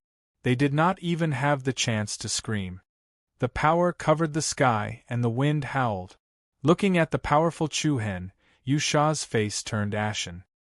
He flew up and stepped on the blood-colored rainbow bridge. His palms were filled with astonishing true origin energy, and he rushed at Chu Hen. Bastard, take this! Buzz! Yu Sha reached out with a single hand, and a cold palm print leapt through space towards Chu Hen. Every time he pushed forward, the force that erupted became stronger. He pushed forward 3 times in a row, and the vast force crushed down. Chu Hen did not dare to be careless, and he hurriedly dodged to the side. Bang! With a loud sound, a magnificent building behind Chu Hen was instantly smashed to pieces, and the ground was flattened. World Profound Realm? Feeling the powerful force from Yusha, Chu Hen's expression became much more solemn. This person's cultivation was much more powerful than the ancestors. Strands of violet light seeped out of Chu Hen's body, and at the same time, he silently released the power of the chaotic body. I admire your courage and insight, actually daring to exchange blows with this elder. Fine. Today, I'll show you the difference between you and the World Profound Realm. As soon as he finished speaking, Yusha made a grabbing motion in the air with one hand, and the spiritual energy of the world seemed to resonate. Then, under Chu Hen's surprised gaze, a sharp red blood blade appeared in Yusha's right palm. Whoosh! Yusha rushed in front of Chu Hen on a blood-red light, and the blood blade in his palm left a scarlet afterimage of light behind him, and quickly slashed towards Chu Hen. The speed was so fast that it was difficult to follow with the naked eye. Chu Hen was not to be outdone, and the limitless Fong released thousands of dark lightning arcs, and thousands of birds cried in all directions. Chu Hen's eyes flashed with a purple light, and he dragged the blade with both hands, and met the attack head-on. Bang! The collision of the two was like a clap of thunder. A thick circle of light leaked out from between the two, and the space trembled violently. The terrifying power that originated from Yusha's body pressed down, and Chu Hen's arms trembled, and he hurriedly used the force to fly back. Humph! Yusha's eyes flashed, and he directly chased. Boom! A fishy wind blew, and a bloody light soared into the sky. The power that Yusha released was like that of a giant, and the blood blade in his palm rapidly expanded, swallowed and spat out a bloody light, and in an instant, it turned into a giant blood shadow blade. Die. The giant blood shadow blade swung, and directly slashed towards Chu Hen. A thick aura of danger assaulted him, and Chu Hen's pupils shrank, and an invisible wave of air spread out from his demonic eyes. But, at this time, another powerful aura attacked in this direction. Heaven's Eye Divine Might. Xiao. Chapter 6:11. Heaven's Eye Divine Might. Suddenly, a strand of dazzling and resplendent golden divine light suddenly traversed the sky and shot over explosively, and its powerful imposing aura caused space to tremble with a shocking rhythm. Bang! Along with a muffled explosion, the beam of light that was like a divine radiance directly struck Yusha, who was rushing towards Chu Hen. In an instant, a golden light ripple swept out in all directions. A strong gust of wind howled, sending sand and pebbles flying. Yusha felt as if he had been hit by a mountain. The monstrous aura he had released was instantly defeated. At the same time, he rapidly retreated. His blood surged, and he spat out a large mouthful of blood. The sudden and shocking change caused Chu Hen to feel extremely surprised. A majestic aura filled the air, and a gorgeous light figure descended from the sky, landing on the top of a building like a deity. This person looked to be in his 30s. He had a majestic aura and was extraordinarily heroic. He was cultured and refined, yet exuded an awe-inspiring, domineering aura. What was most surprising was that there was a vertical eye between his brows. The vertical eye shone with a faint golden light. It was dazzling like a god. It's you. Yusha knelt on the ground on one knee, one hand clutching his chest. Blood continuously flowed from the corner of his mouth. His old face was twisted with rage. The other Shura sect experts clenched their fists tightly. There was unconcealable fear and dread in their eyes. Go! Without any hesitation, Yusha gave the order to retreat. No one dared to hesitate. As if they had seen a ghost, they turned into several rays of light and fled as fast as they could. In the blink of an eye, they had disappeared without a trace. Chu Hen was a little taken aback. He turned to the side and looked at the unfamiliar middle-aged man. He cupped his fists and said, "I am Chu Hen. Thank you for saving me. May I know who you are? The middle-aged man smiled. The vertical eye between his brows slowly closed. In the end, it turned into a light ripple and disappeared. Chu Hen's eyes lit up in surprise. The middle-aged man was about to speak when several figures rushed over from the direction of the General League. Chu Hen! Third brother? Luo Mengchang, Long Qingyang, Shilan, Yen Hanlu, and the others anxiously arrived. What happened? Luo Mengchang flashed in front of Chu Hen, but when she saw that he was safe and sound, the worry between her eyebrows faded a lot. Third brother, what's wrong? We saw that there was a fight here, so we hurried over.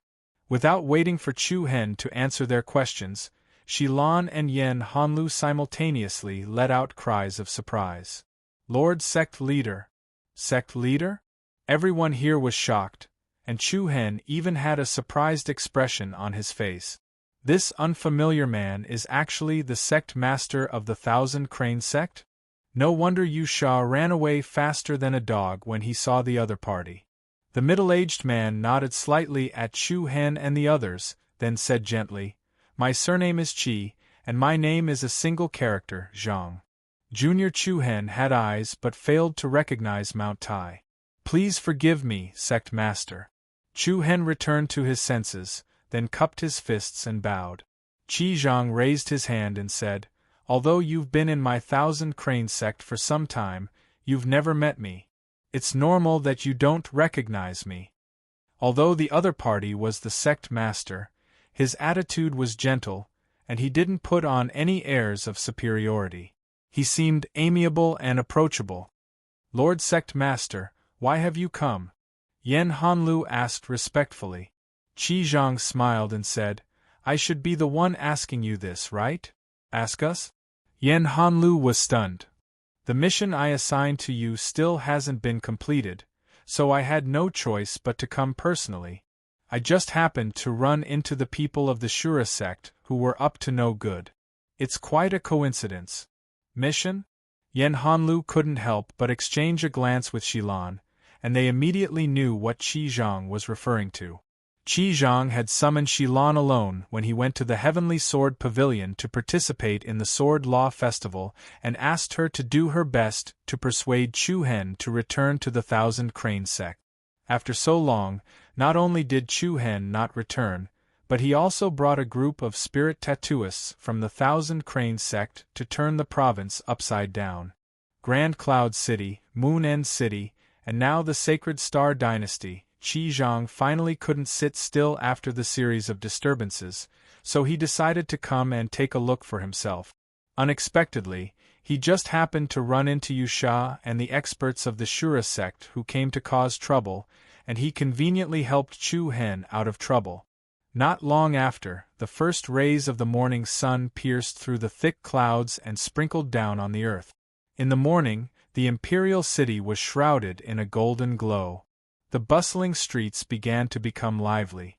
A busy and fulfilling day began to unfold for most people. Chu Hen and Qi Zhang stood on the city wall of the League of Generals. The magnificent city tower was like the peak of a mountain, and they seemed to have a panoramic view of the capital. They stood side by side. Even though Qi Zhang was the master of a sect, he couldn't conceal the sharpness that Chu Hen revealed. One was the master of a sect, and the other was an up-and-coming talent. If others were to find out that the two of them were to meet here, it would probably cause quite a stir in the province. Everyone says that the heavens are good, but they don't know that the human world is only free and unfettered. Qi Zhang looked into the distance and revealed a gentle smile on his face. Then, he turned to look at Chu Hen beside him and said, To be able to have such achievements at such a young age, you are definitely the #1 person in the region. Sect Master, you're teasing me. I'm flattered, Chu Hen replied humbly. Have you considered returning to the Thousand Crane sect? In time, this position of mine will be yours. Qi Zhang went straight to the point and spoke of the reason he'd come here. Chu Hen's heart shook slightly. He hadn't expected that Qi Zhang would actually speak such words. Obviously, Qi Zhang intended to take Chu Hen as his personal disciple. I'm flattered by sect master's kindness. I'm instructor Shilan's student, so I'm naturally a member of the Thousand Crane sect. Chu Hen spoke in a neither humble nor arrogant manner. Oh?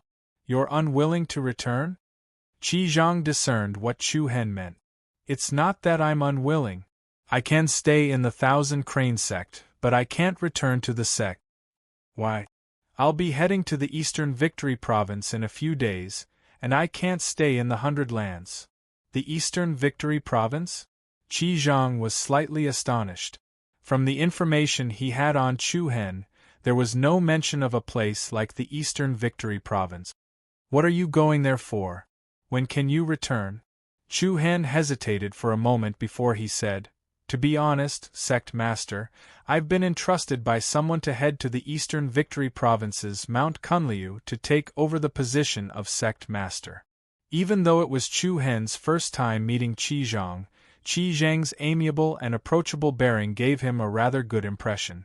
Coupled with the fact that Qi Zhang had come all the way to save him, while Chu Hen was grateful, he admired Qi Zhang's character as well. So he didn't want to hide the matter of the Kunliu sect from Qi Zhang. Not to mention that Shilan and Yan Hanlu stayed with the Qin, Qi, Shu, Hua, and the others all day, so they more or less knew about it. Qi Zhang only had to ask them to find out about it. There wasn't much of a difference between telling him or not. When Qi Zhang heard this, he couldn't help but be stunned. He spoke with slight uncertainty. Take over the position of sect master? Yes. Chu Hen answered firmly. What exactly is going on? Chu Hen smiled embarrassedly, shook his head, and said, Speaking of which, this matter sounds rather funny. About a year ago, when I was passing through the 10,000 Beasts Ridge, I met an old beggar. Immediately, Chu Hen told him the story of how he met the sect master of Mount Kunliu, Gong Yangyu, who pretended to be an old beggar. Gong Yangyu had a playful nature. Even after he became the sect master of Mount Kunliu, he couldn't change his mischievous nature. That year, Gong Yangyu left Mount Kunliu alone. He didn't expect that he would be gone for nearly 20 years. A country couldn't go a day without a ruler, and a sect couldn't go a day without a leader, so Mount Kunliu sent the Qin, Qi, Shu, Hua girls to follow the aura of the sect master's blue ran sword to track Gong Yangyu's whereabouts. After spending a few years, their hard work paid off. The four women really managed to track down Gong Yangyu. However, they didn't expect that Gong Yangyu would actually give the blue ran sword and the sect master's token to Chu Hen, whom he didn't know at all. Under a freak combination of factors, Chu Hen inexplicably became the next sect master of Mount Kunliu. Of course, the reason why Chu Hen chose to return to Mount Kunliu with them wasn't because he coveted the position of sect master. The main reason was to give the four girls an explanation. After following him for so long, he still had a promise. Qi Zhang was stunned when he heard this. After a short moment of being stunned, he actually laughed out loud. Ha ha ha ha, wonderful, wonderful! I've let sect master laugh at me. Chu Hen smiled bitterly and shook his head. No. Qi Zhang waved his hand and said resolutely, I'm not laughing at you. I'm laughing at Senior Gong Yangyu for being so carefree after so many years. This kind of thing is indeed in line with his character. Ha ha ha ha. Sect master, you know Senior Gong Yangyu? Chu Hen was slightly surprised. That's right. Qi Zhang nodded without hesitation, and his deep eyes revealed a trace of reminiscence. Back then, I was only an ordinary disciple of the Thousand Crane sect, and I was around the same age as you. I wandered the outside world by myself. Once, I passed by the East Victory State and encountered a strange old man. That old man wasn't young, but his character was like an old urchin. I traveled with him for a few days, and before we parted, he patted me on the head 3 times and said something that I'll remember for the rest of my life. What did he say? Chu Hen's curiosity was aroused. Qi Zhang nodded slightly, and a trace of gratitude surged out from his face. He said that the day the heaven's eye opens is the day the sages return. Chu Hen's brows raised, and he was slightly astounded. After that, around half a month later, the bloodline limit of my clan's heaven's eye profound physique that had been silent for 3 generations awakened. From then on, my life underwent a huge change. Qi Zhang heaved a deep sigh of relief, and he puckered his lips with a slightly moved expression. Chapter 6:12. Later on, I accidentally found out that the person was the sect leader of Mount Kunlu, Gong Yang Yu, Qi Zhang said earnestly, as if he had finished reading a diary full of memories. After hearing these things, Chu Hen felt that it was inconceivable. Surprised, right? Qi Zhang said with a smile. Chu Hen nodded. Qi Zhang raised his head and said, "Actually, the reason why I believe him the most is that when I traveled with Senior Gong Yang for a few days, I didn't mention anything about my family's bloodline. I didn't even talk about anything related to martial Dao cultivation. We were just 2 strangers who had never met before. He kept nagging me along the way, and I occasionally chatted with him." "He didn't know about you?" Chu Hen was even more surprised. Qi Zhang confirmed. "That's right. That was my first time in the Eastern Victory State. I'm sure it was the first time I met him." Then, Qi Zhang looked at Chu Hen and said, "After saying so much, I actually wanted to tell you that Senior Gong Yang Yu isn't an ordinary person. Perhaps it wasn't an absurd impulse for him to pass the position of sect leader of Mount Kunlu to you. At least in my opinion, I believe that Senior Gong Yang had his reasons for doing so." Chu Hen smiled and touched his nose in slight remorse. "Sect leader really thinks too highly of me. I just feel that he purely wanted me to help him take care of the Blue Rand sword and sect leader's token. When the time was right, he would come back to claim it." "Do you know what kind of place Mount Kunlu is?" Qi Zhang asked in return. Chu Hen shook his head. "The strength of Mount Kunlu is beyond your imagination. The Eastern Victory State is the largest region in the Eastern continent. There are many sects and forces in the Eastern Victory State. There are tens of thousands of clans, and there are countless countries and dynasties. The first-rate forces in the Eastern Victory State can easily wipe out our 100 Nations province. Even so, Mount Kunlu is still able to occupy a place in the Eastern Victory State. Think about it, is Mount Kunlu actually ordinary? This." Chu Hen couldn't help but think of a comparison between a river and the sea.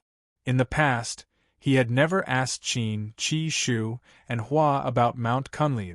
In Chu Hen's mind, Mount Kunlu should be a sect or faction similar to the Thousand Crane sect, Shura sect, and Illusory Rain sect. Now that she heard Qi Zhang's words, she suddenly felt that her horizons were too broad, and the scenes and storms she had seen were too few. To our 100 Nations province, the victorious East province is like a giant. Senior Gong Yang Yu, on the other hand, is one of the 10 great experts in that province. What? One of the top 10 experts? Chu Hen's eyes widened. Was that old fart really that awesome? Qi Zhang was not joking. With his status, it was impossible for him to fool Chu Hen. After all, as the leader of a sect, the things that he knew were far beyond what Chu Hen could compare with. It was no wonder that Hua Shui had once scolded Chu Hen for being ignorant. Even a 3-year-old child in the Dongxing state knew Gong Yang Yu's name. When she saw Chu Hen's shocked expression, Qi Zhang smiled and said, "This is also why I said that Senior Gong Yang might have other thoughts when he asked you to be the sect master. After all, an expert like him would not casually make such a ridiculous decision." "But we've only met once," replied Chu Hen. "Senior Gong Yang has a discerning eye. Once is enough." Chu Hen smiled, but he did not know how to answer. Then, Qi Zhang patted Chu Hen's shoulder and looked him in the eye and said, "Since you're the person chosen by Senior Gong Yang, I don't dare to let you join my sect. So let's forget about the matter just now." Even though they had only met once, it was obvious that Qi Zhang was especially respectful towards the senior that he had only known for a few days. This respect came from the bottom of his heart and was not artificial. "Sect master, I've made a wasted trip," said Chu Hen apologetically. "Haha, The Thousand Cranes sect is unable to form ties with you, but I have another suggestion. Sect Master, please speak. Count my Thousand Cranes sect as one of the allies of the Alliance of Generals, all right? Sect Master, you? Chu Hen's eyelids raised, and he was stunned. What? You're even unwilling to do that? Said Qi Zhang with a smile on his face. I'm willing. I couldn't ask for more. Ha ha ha. That's great. From today onward, my Thousand Cranes sect will definitely not stand by idly if your Alliance of Generals is in trouble. This sudden pleasant surprise caused Chu Hen to be extremely excited. Just a moment ago, he was worried because of the Azura sect's sudden arrival. Now, with the Thousand Cranes sect here, Chu Hen didn't have to worry about the Azura sect doing anything to the Alliance of Generals. This protective umbrella was truly extremely inspiring. Of course, the reason Qi Zhang had acted in this way was because he took a fancy to Chu Hen's enormous potential. Chu Hen was still immature now, but he would definitely become an overlord one day. Qi Zhang believed in Gong Yangyu's judgment, and he was willing to take a gamble for this. When I return to the sect in the next few days, I'll get someone to establish a teleportation formation that connects the Thousand Cranes sect and the Alliance of Generals. If anything happens to the Alliance of Generals, I'll be able to rush over in time. Qi Zhang said. Chu Hen nodded gratefully. Thank you, Sect Master. With these words, I'll be able to head to the Eastern Victory State with peace of mind. However, I'm still worried that the Azura sect will think the Alliance of Generals is a descendant of the Seven Souls Kingdom and incite the Illusory Rain sect and the Otherworldly Spirits sect to deal with us. Last night, Yu Sha had guessed that Chu Hen was a remnant of the Seven Souls Kingdom. Because Chu Hen hadn't expected Qi Zhang to come, he wanted to beat him at his own game and deceive him for now. But when he thought about it again, the Azura sect wasn't the only sect that had gone against the Seven Souls Kingdom. If the other sects thought that Chu Hen was a descendant of the Seven Souls Kingdom as well, it was hard to guarantee that the situation from back then wouldn't repeat itself. However, Qi Zhang shook his head. You don't have to worry about that. The relationship between those sects isn't as harmonious as you think. They're all old foxes who scheme against each other. We won't act rashly before we have a clear understanding of the situation.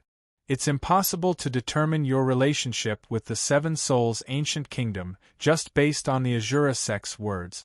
Furthermore, Qi Zhang paused for a moment before he continued, the Heavenly Sword Pavilion is still an unstable volcano. At the very least, we should wait until it's over there before we consider other matters. When the Heavenly Sword Pavilion was mentioned, Chu Hen couldn't help but think of Mu Feng.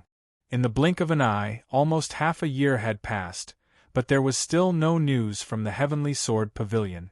He had no idea what was going on with Mu Feng. I understand. Thank you for clearing my doubts, Sect Master. It's all right. Qi Zhang smiled warmly before he said in a serious tone, Chu Hen, although you're the person personally chosen by Senior Ram, I have to remind you that it's not easy to be the leader of a sect.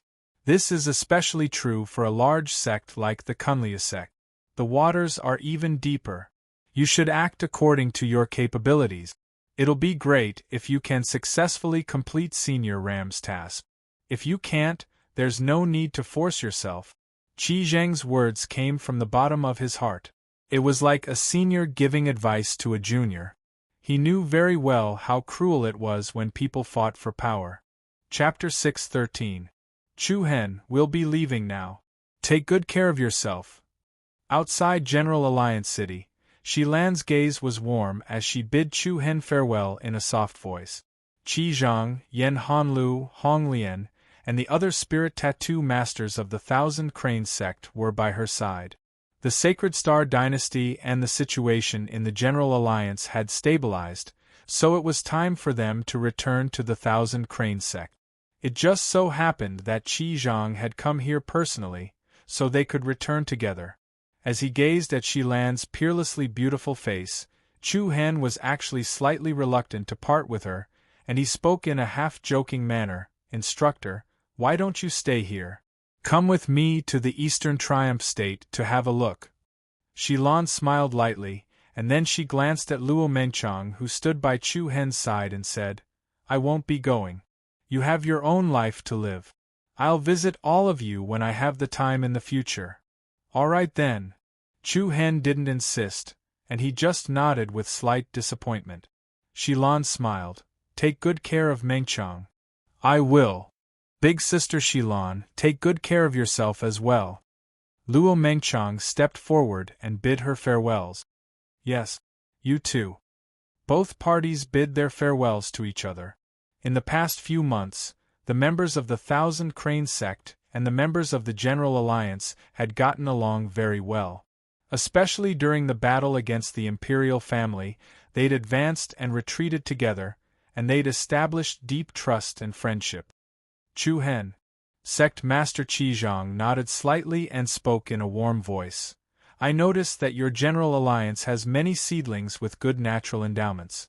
If they're interested, I can arrange for them to enter my Thousand Crane sect to cultivate. What do you think? Chu Hen's eyes lit up, and he glanced at Li Hui, Zhou Lu, He Qingyuan, Yu Qinyu, and the others who were visibly moved, and then he replied, That's great. Haha, it's settled then. The members of the General Alliance were extremely happy. The future of a power depended on the quality and ability of its younger generation. Forming an alliance with the Thousand Crane sect would allow them to send talents to both sides. Sending the young geniuses of the Sacred Star Dynasty to the Thousand Crane sect could improve the quality and quantity of the Thousand Crane sect's disciples. It would also allow the strength of the younger generation of the General Alliance to continuously grow and expand. This was a win-win situation. At that time, the Academy Alliance could specify a new set of rules and provide a few sects each year to increase the enthusiasm of the Sacred Star Dynasty's martial arts cultivation. Everything that needed to be said had been said. Then, under the gazes of Chu Hen, Luo Mengchang, Long Qingyang and the others, a few majestic giant eagles rose into the sky. Everyone, I'll take my leave first.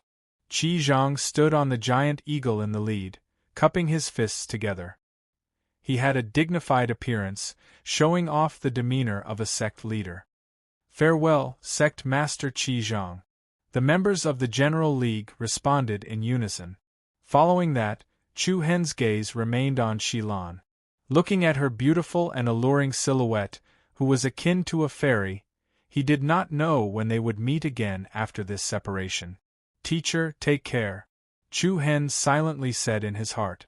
Unknowingly, the woman who used to be like an elder sister had already occupied a particularly important position in Chu Hen's heart.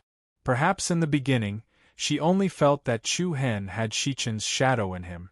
She treated Chu Hen well without asking for anything in return, perhaps to make up for what she owed her brother. But slowly, at some point in time, there was a bond between the two of them that connected their hearts. Goodbye. Shilan waved at Chu Hen, her long purple hair fluttering in the wind. Under the dazzling sunlight, her fair skin was as translucent as snow, stunning and otherworldly. At this moment, Chu Hen was a little surprised. He was a little surprised to find that there seemed to be an indescribable special feeling about Shilan.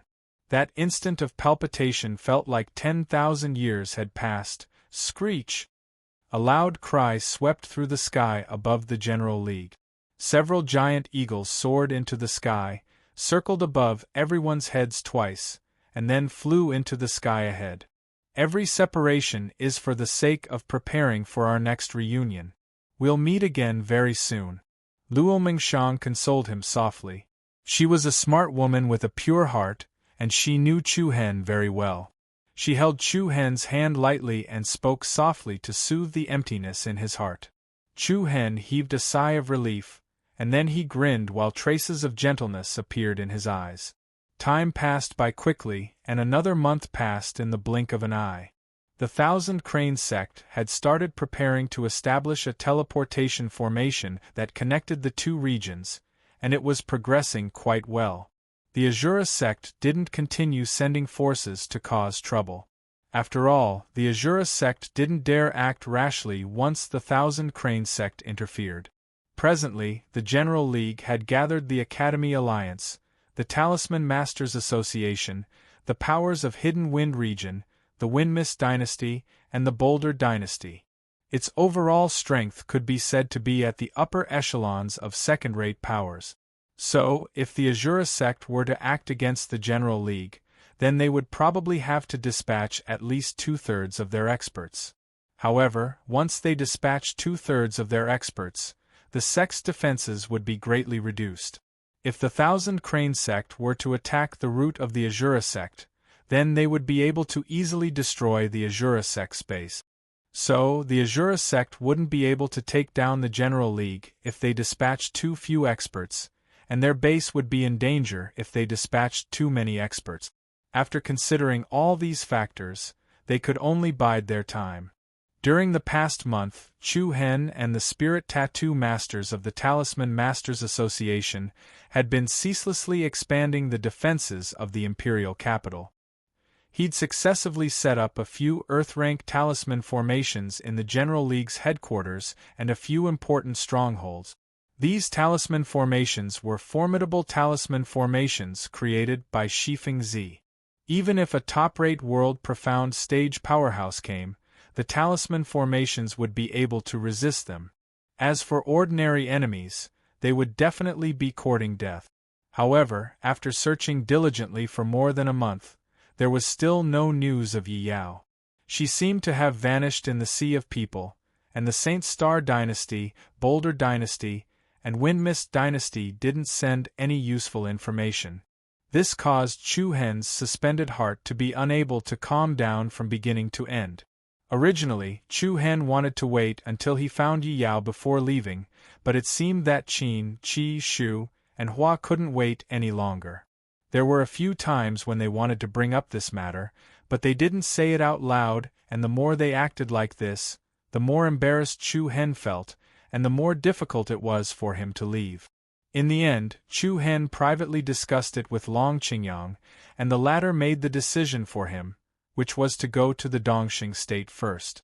In Long Qingyang's words, even if Chu Hen stayed in the General League, he would only be waiting for news of Yi Yao. It would be better to go and settle things at Mount Kunliu first. The matter of finding Yi Yao could be left to them, and when there was news of her, he would send someone to send a letter to Chu Hen. This would not delay either side. About 3 days later, Chu Hen packed his luggage and prepared to leave. Roar! Outside Jiangmeng City, the peerless and ferocious Shuryen evil dragon landed on the ground and let out a deep roar. The journey to the Dongxing state was long, and ordinary beasts might not be able to make it. Only this Shuryen evil dragon could carry everyone. Third brother, don't worry about it. You don't have to worry about the General League. Also, take good care of Lady Mengshang, don't let her down. Long Qingyang patted him on the shoulder. Chu Hen smiled. I will.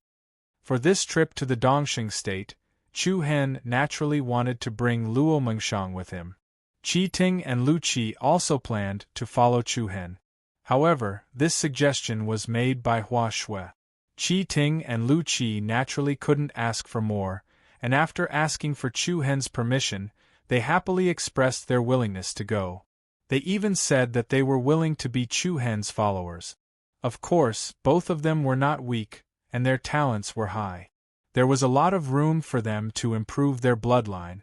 In time, they would have great achievements. Compared to being alone, it was better to have a few helpers by his side. Big brother, Principal Jiang, President Xiao Yong, please take care of this place. Chu Hen looked at the row of people in front of him and said, Don't worry. Take care.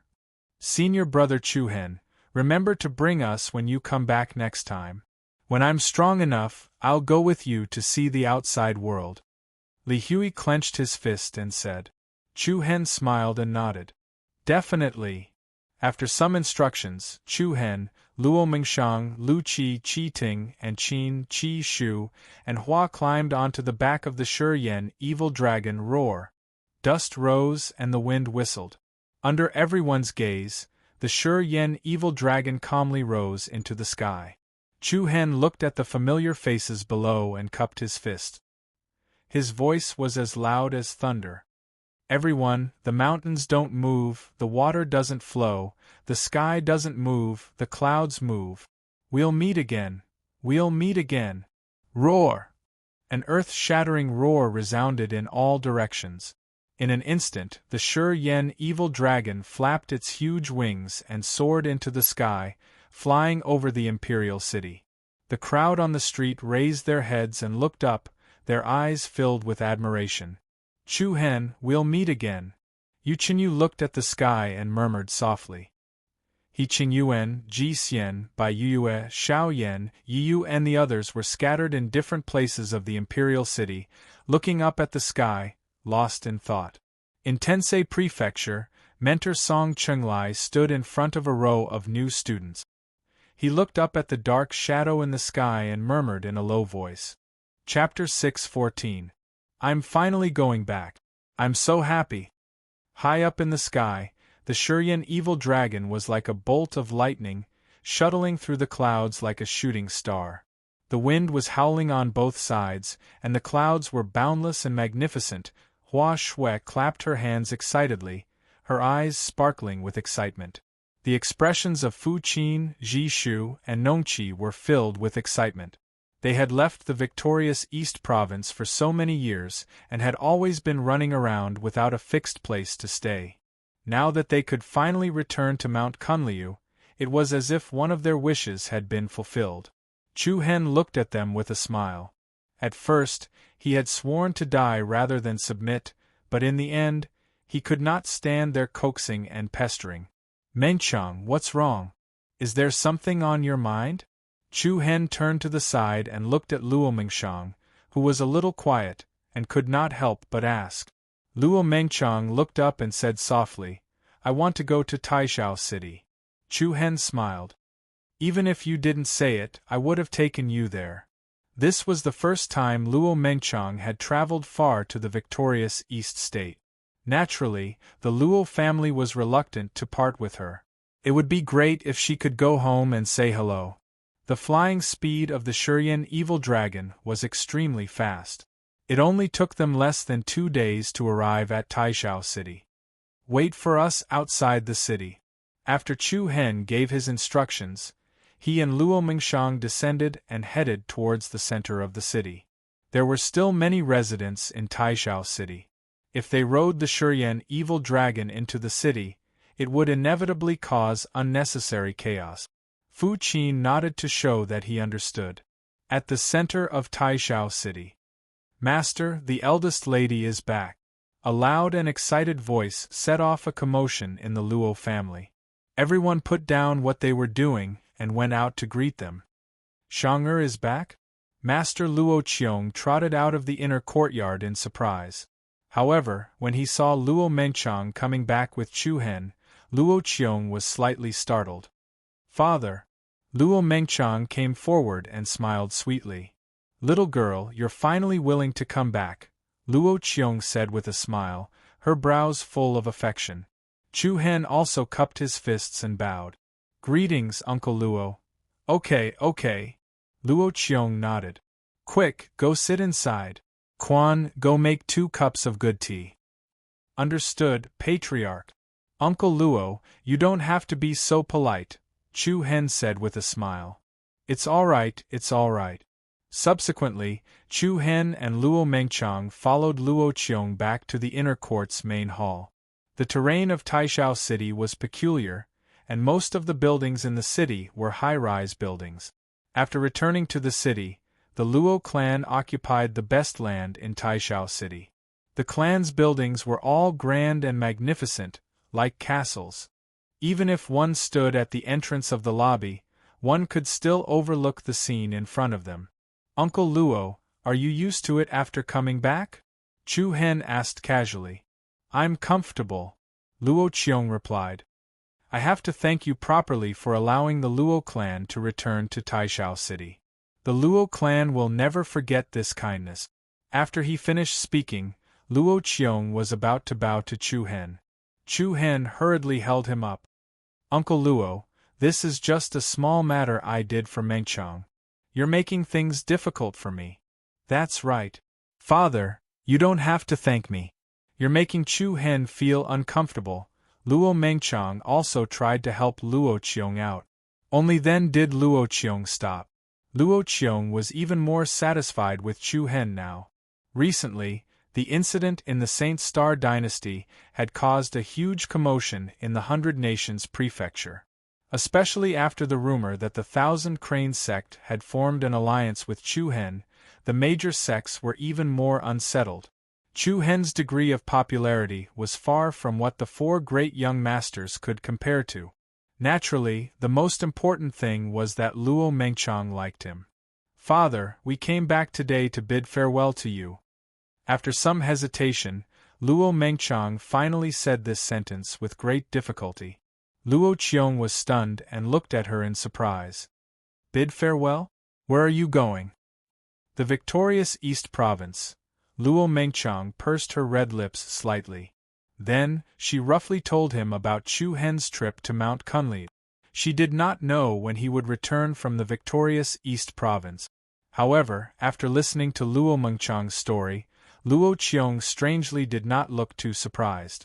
Instead, he fell silent and walked to the entrance of the hall alone. He looked into the distance with a pair of slightly weary eyes. Father, I'll be back, Luo Mengchang said. Luo Qiong did not speak. His back was facing the two of them, and his figure was a little deep. Chu Hen did not know what to say. This was too sudden for Luo Qiong. Anyone else would not be able to bear it. After a long time, Luo Qiong let out a deep breath and turned to look at the two of them. His eyes were filled with faint sadness and complexity. This day has finally come. Father? Luo Mengchang's heart trembled slightly. Her beautiful eyes were filled with a trace of confusion. That person was right. You can't stay here. Luo Qiong's voice was a little strange. That person? Chu Hen and Luo Mengchang could not help but be stunned. What was he talking about? Why did they not understand, Shang? Luo Qiong's eyes were slightly red. His tone was obviously a little deeper. He said slowly, There are some things that I thought I could hide in my heart forever. But today, it's better for me to tell you. Your daughter is listening, Luo Mengchang replied. After another long silence, Luo Qiong sighed. Actually, you are not a member of the Luo family, what? As soon as he said this, Chu Hen, who was a bystander, was surprised. On the contrary, Luo Mengchang appeared to be relatively calm. Luo Qiong looked at him with a complicated expression and continued, One night 20 years ago, a mysterious person came to the Luo family. That mysterious person was holding a baby girl in his arms. He gave the baby girl to us and asked us to raise her on his behalf. At first, we were unwilling to agree to this matter. However, that mysterious person's cultivation was simply too strong. I even felt that a single thought from that person was enough to destroy the entire Luo family. Due to the pressure, we had no choice but to accept the baby girl. After that person left you behind, he disappeared. Before he left, he only said that one day, you will leave this place and no one is to stop you. Luo Qiong looked at Luo Mengchang and seemed to understand something. But more than that, there was an unconcealable kindness. Back then, when I looked at the baby girl who was crying in her swaddling clothes, I was a little dazed. Later, I took her in by my side and told the public that she was my biological daughter. I watched her grow up, learn to speak, learn to walk, and walk around me all day long with such a sweet smile on her face. It was more and more adorable. I began to enjoy this joy and slowly forgot that she was someone else's child.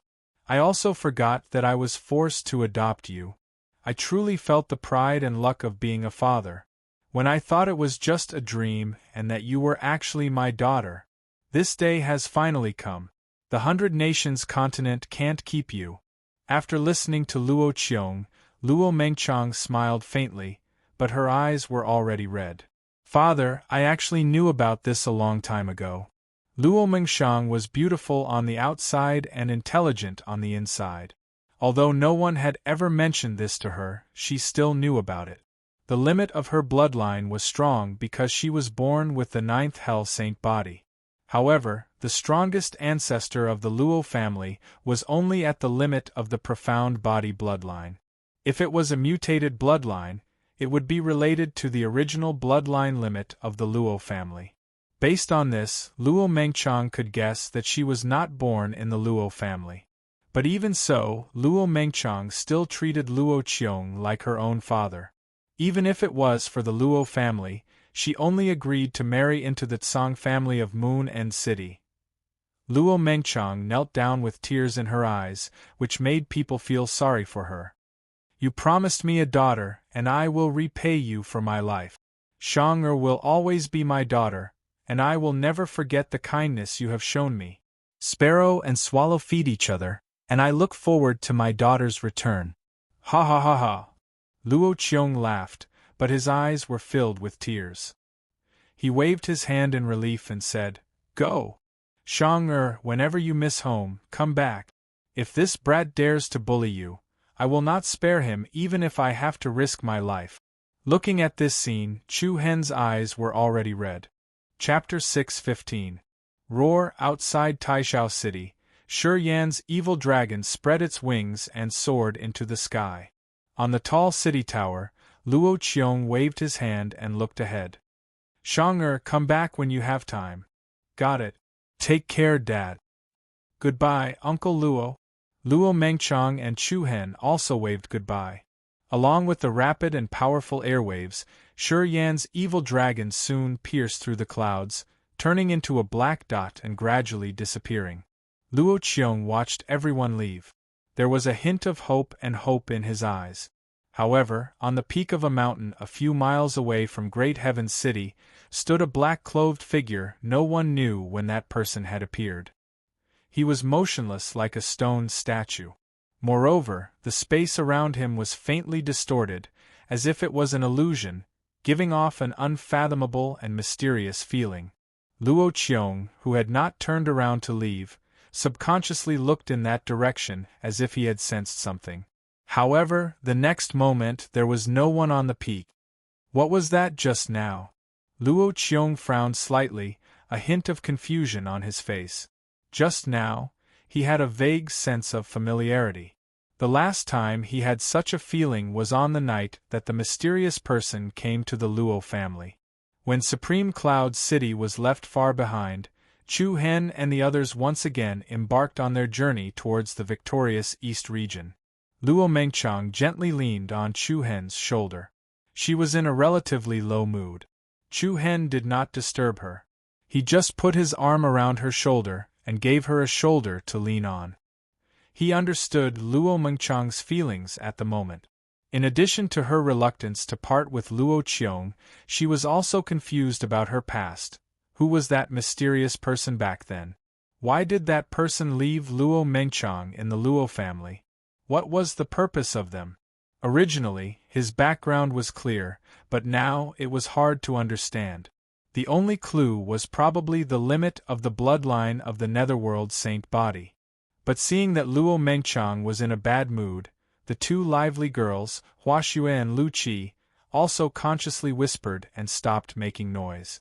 Chu Hen didn't want the atmosphere to be too tense, so he asked, "You guys tell me about the Kunlia sect."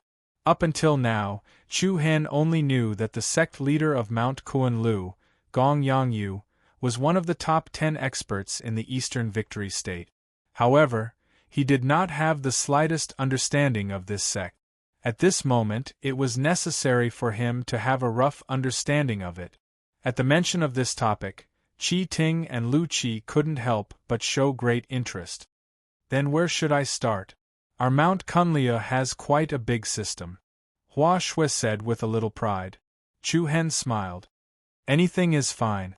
Then let's talk about the layout of the sect first." Ji Shu continued softly. "Our Mount Kunlu occupies more than 10,000 miles of land. Within it, there are more than 100 mountains and countless peaks of different sizes. The entire sect has a population of more than 13,000 people. Talented people are everywhere. Chu Hen nodded, indicating that he was listening. Mount Kunliu is led by the sect master. Under the sect master are the 3 palace masters. 3 palace masters? Chu Hen's eyes lit up. Lu Qi also asked casually, which 3 palace masters? Demon-slaying palace, void palace, flying, immortal palace. These 3 palace masters manage the disciples of Mount Kunliu separately, and each palace master is in charge. Unless there is an extremely important matter, and the 3 palace masters can't make a decision, then the sect master will make the decision. Then which palace master are you from? Qi Ting asked curiously.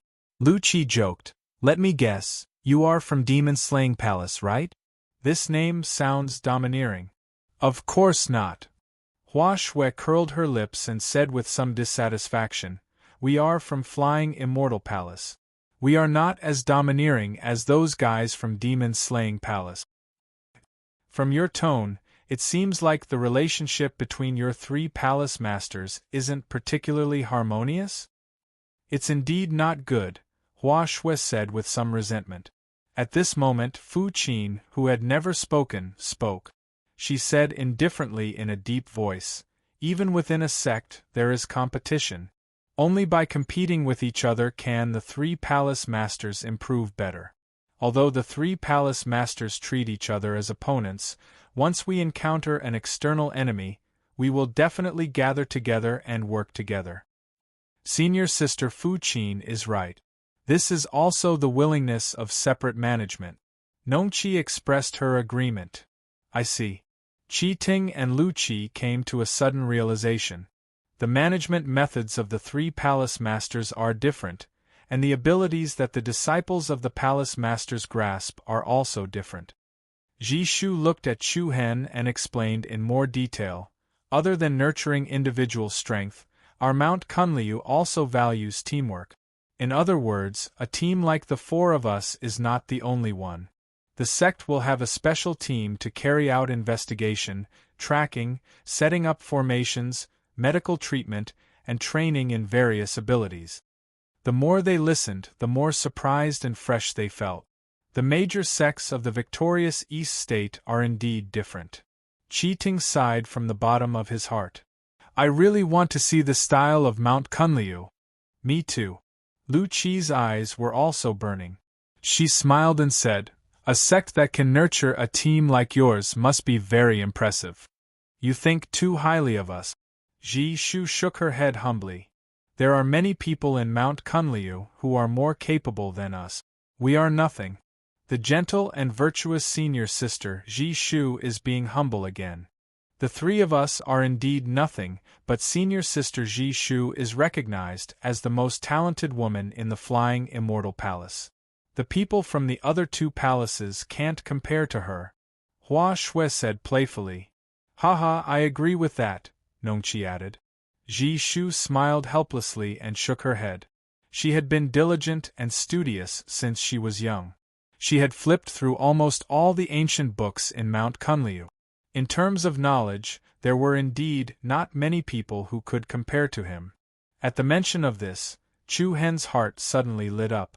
Oh right, Ji Shu, I have something that I want you to take a look at. As soon as he said this, even Luo Mengshang raised her head in surprise. What is it? Ji Shu replied. I don't know what it is either. I have studied it several times, but I still can't figure it out. With that, Chu Hen's palm moved. A dark black stone appeared in front of everyone. This stone had edges and corners. It was very irregular and there were strange patterns on it. What are you going to do with this broken stone? Hua Shui asked. Everyone looked at each other. Only Ji Shu frowned slightly. She was slightly surprised. Let me take a look. Chu Hen moved his palm and used his true inner force to push the stone towards her. The black stone landed gently on Ji Shu's palm. Her beautiful eyes rippled and a hint of softness appeared in her eyes. This doesn't look like a complete thing. It looks more like a piece that fell from something. Just as I thought. Chu Hen faintly smiled. Where did you get it? During the Thousand Cranes Sect's disciple assessment. Everyone was slightly stunned. Apart from Luo Mengshang, everyone else had participated in the Thousand Cranes Sect's disciple assessment. During the second round, Chu Hen's mission was to kill a lava rock beast. The lava rock beast was only a level 1 beast king, but its strength was at the level of a level 3 beast king. After that, Chu Hen killed the beast and took out the stone from its stomach. At that time, Chu Hen could not detect the secrets hidden within the stone even with the power of the demon eye. Later on, when the demon eye suddenly became a level 4 star, he used the demon eye to probe the stone again in the back mountain of the Heavenly Sword Pavilion. At that time, Chu Hen saw strange patterns of light flowing within the stone. The patterns were in the shape of a 3-dimensional honeycomb. There were 2 kinds of strange lights flowing within it, one black and one white. In the end, Chu Hen found a rune inside the stone. The rune alternated between white and black for a while, and then alternated between black and white. Its shape was somewhat similar to the 2 yin-yang fish in an irregular Tai Chi pattern. What's so special about it? Ji Shu asked softly. Chu Hen shook his head and said, I'm not sure about the specifics, but because of this, the level 1 lava rock beast's strength skyrocketed. Hearing Chu Hen's words, the expressions on their faces couldn't help but become a bit surprised. Ji Shu studied the stone carefully. Her eyebrows relaxed and furrowed. Then, a wisp of vital energy surged from her fingertip and tried to fuse with it. Huh? Ji Shu was slightly surprised. What's wrong? Hua Shui stuck her head over curiously and asked with wide eyes. Vital energy can't fuse with it. Indeed, replied Chu Hen. Then, Ji Shu separated a wisp of Reiki energy and tried again. The result was the same. The 2 kinds of energy seemed to have collided with an iron plate and could not enter at all. Chu Hen was not surprised by this. He had tried it before, but it did not have any effect. I'll observe for a while, said Ji Shu. Sure. Then, Ji Shu began to carefully examine the strange stone while Hua Shui, Lu Qi, and Qi Ting continued to talk about some interesting things in Mount Kunli. What are you thinking about? Chu Hen put his arm around Luo Mengchang's shoulder and said softly. Luo Mengchang's lips curled into a faint smile. Nothing. Lean on me and rest for a while? Okay. Luo Mengchang nodded obediently and curled up in Chu Hen's arms like a docile kitten. After a long journey, everyone's interest was gradually calmed down by the long wait. Other than Ji Shu, who was still studying the strange stone, everyone else was meditating and adjusting their breathing. During cultivation, time often passed the fastest. After an unknown amount of time, a strange power fluctuation suddenly woke everyone up. What happened? Then, everyone's eyes subconsciously looked at Ji Shu. Chu Hen's eyes lit up. He saw that the black stone in Ji Shu's hand was flowing with a brilliant luster, 2 different colors of light intertwined and rotated. The black stone was crystal clear, like a gem. Chapter 6:16. Buzz, a strange wave of energy suddenly startled everyone. They saw that the black stone in Ji Shu's hand was flowing with a beautiful light. 2 different colors of light intertwined and rotated. The black stone was like a gem, dazzling. Wow, senior sister Ji Shu, you're amazing. Hua Shui's eyes widened in surprise, her face full of admiration. Chu Hen's eyes also brightened, his heart filled with praise. He only wanted to give the stone to Ji Shu to study. He did not have high hopes for her to crack the secret of the stone. He did not expect her to give him a pleasant surprise. However, the light emitted by the black stone quickly dissipated. In the blink of an eye, it returned to normal.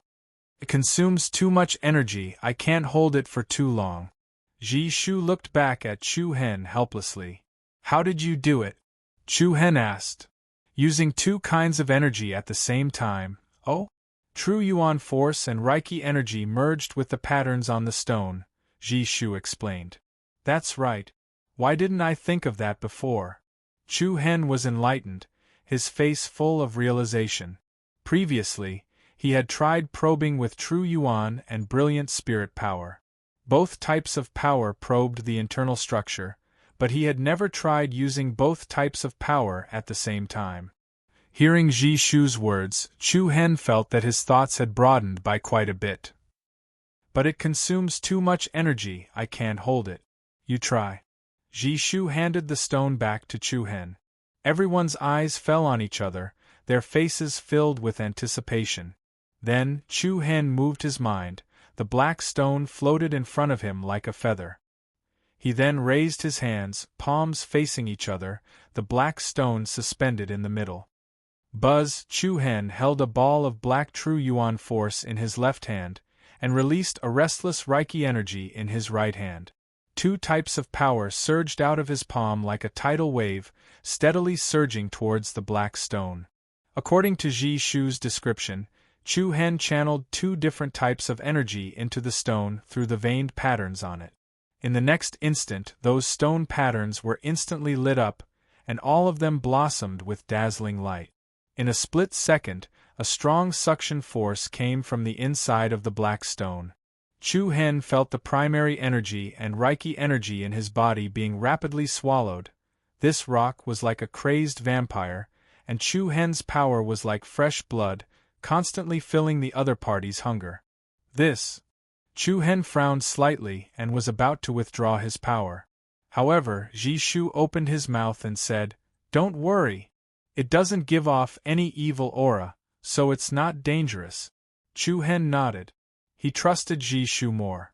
Then, Chu Hen gave up on the idea of retreating, and released an even more powerful energy. The black true yuan force and the golden Reiki energy were like two streams flowing into the black stone. Buzz. In less than 60 seconds, the black stone shone brightly, like an exquisite star, and its entire body glowed with a sparkling and translucent luster. Everyone could feel the powerful energy waves released by the black stone. However, the cause of this commotion, Chu Hen's heart suddenly trembled. He stared at the stone in front of him, and his vision became distorted and dreamy. What's even more strange is that Chu Hen only felt an extremely strong pulling force pulling at his consciousness. Buzz.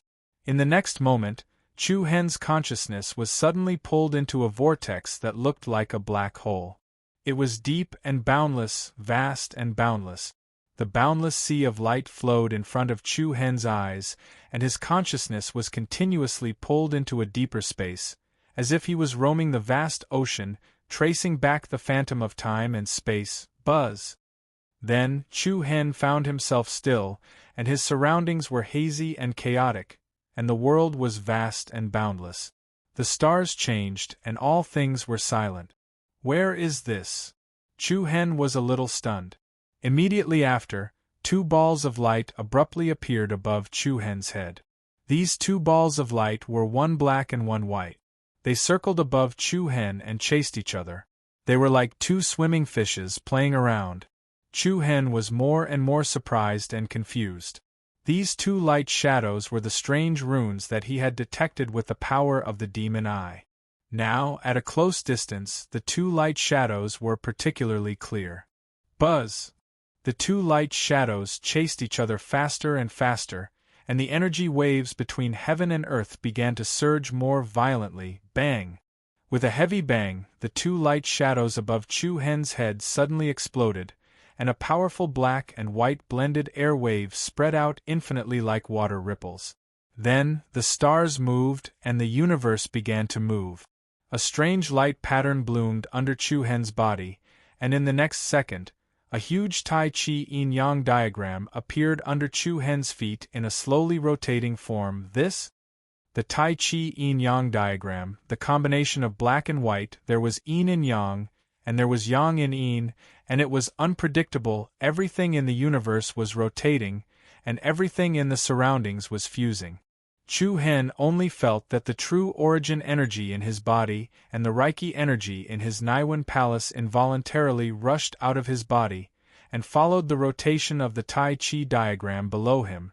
What was even more shocking was that the two kinds of energy actually intertwined and fused with each other, and formed an even more restless and powerful combined force. Chu Hen tried to control this powerful combined force, but once he touched it, the force immediately erupted like a mountain torrent and tsunami, and the world immediately became extremely chaotic.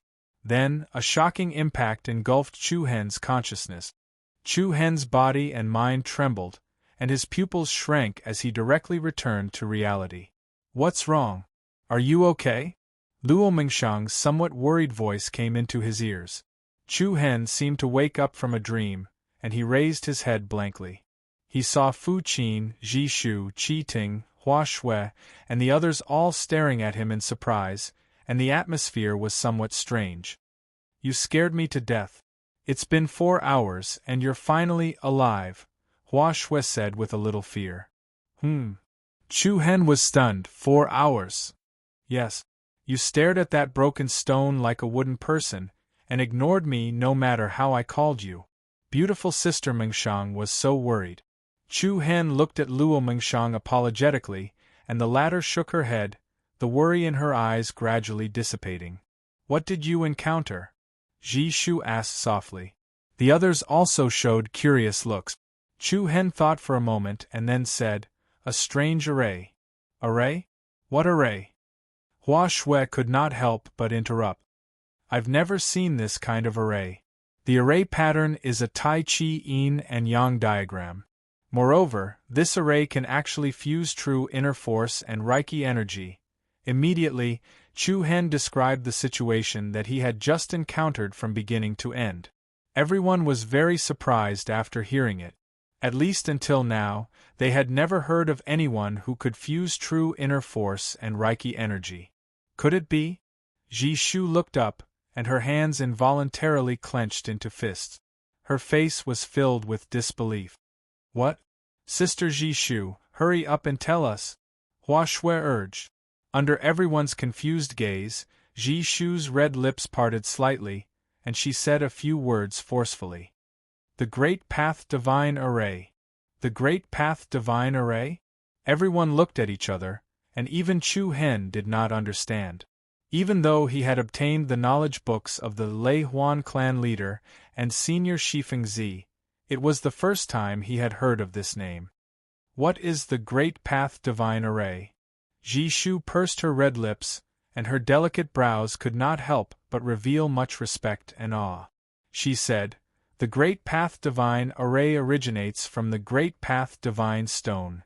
According to legend, in ancient times, there was an Almighty in the world who gathered the power of all worlds in the chaotic universe, and used heaven and earth as a furnace to refine the spiritual chi of all living things into a supreme divine item, the Great Path Divine Stone. Those who practice the Great Path move the stars, avoid death, and prolong life.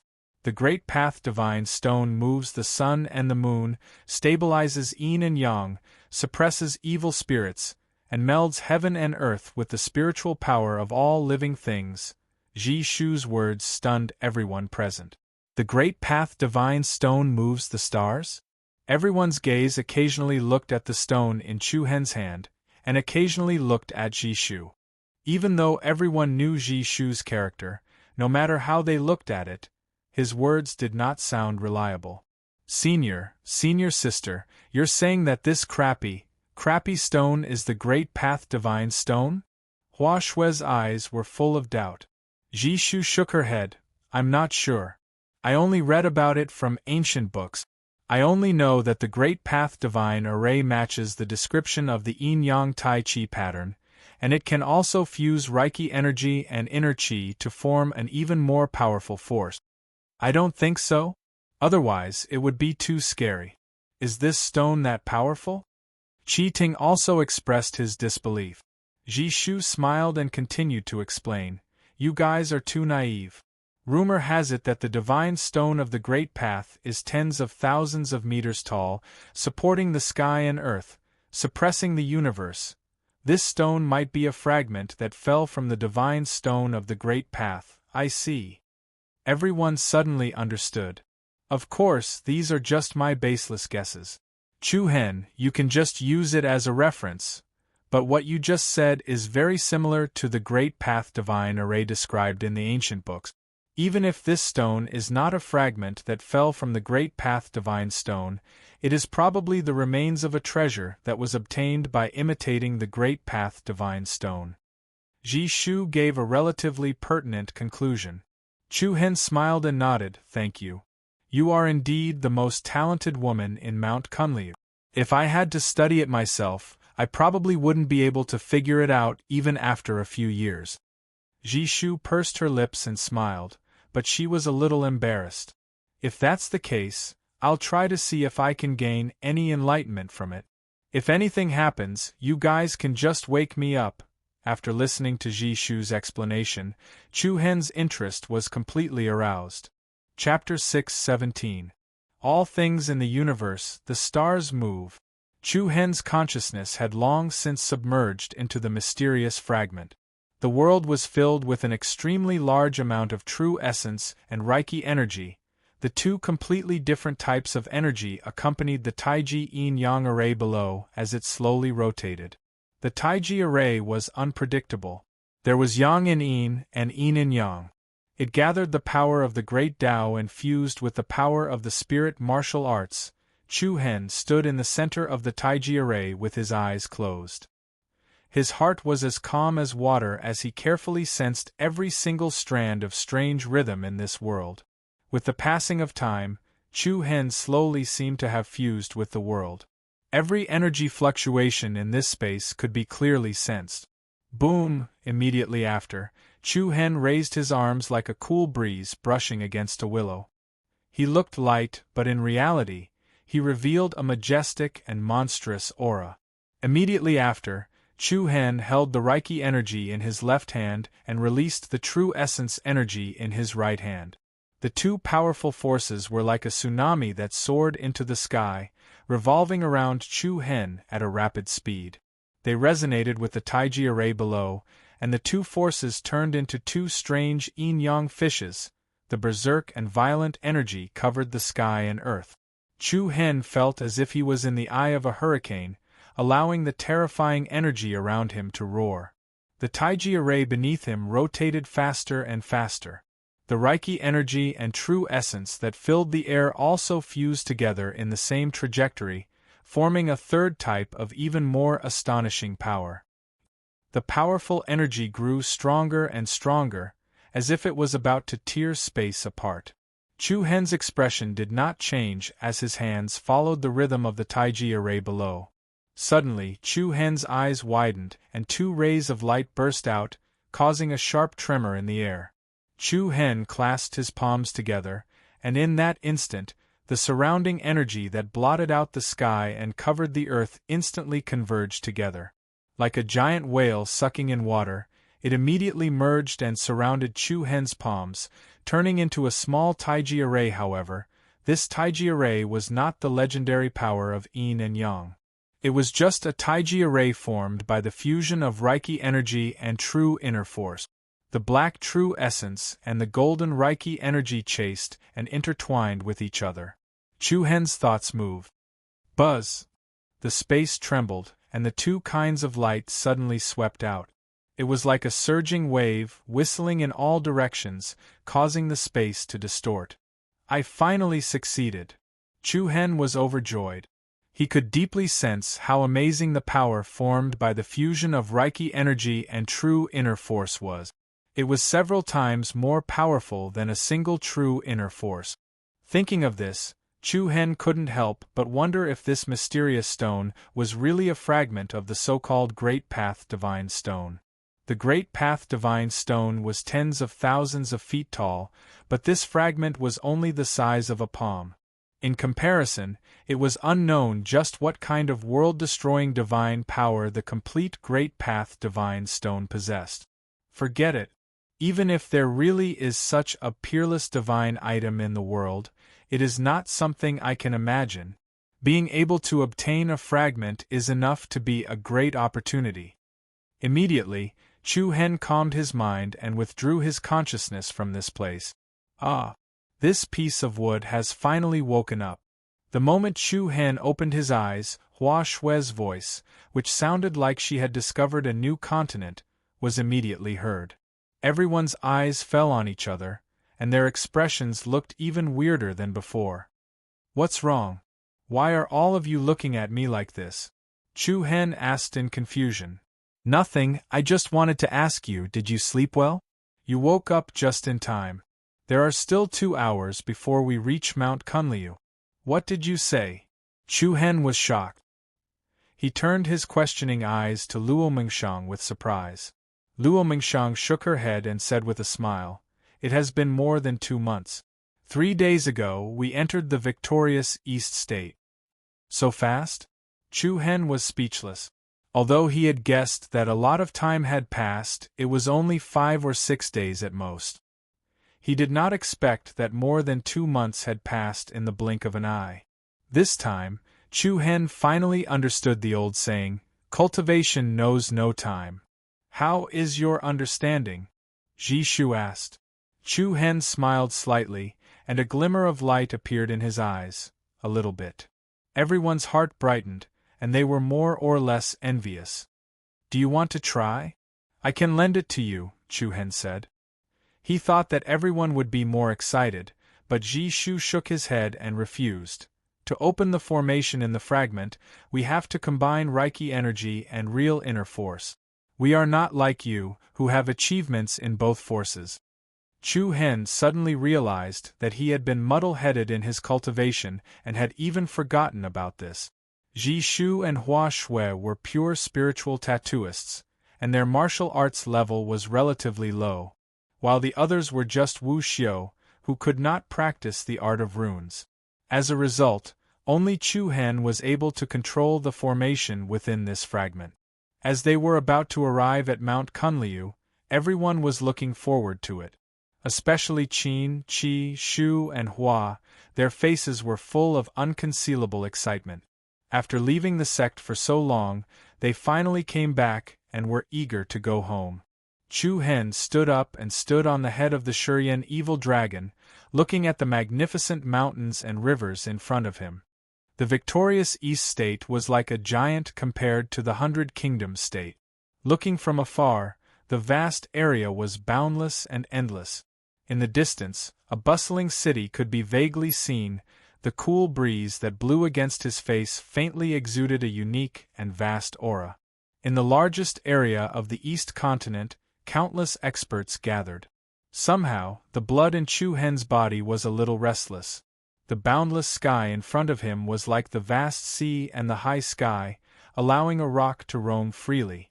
About 2 hours later, a majestic mountain gate appeared in front of them. We're here, we're back. Mount Kunliu. Haha, I'm so happy."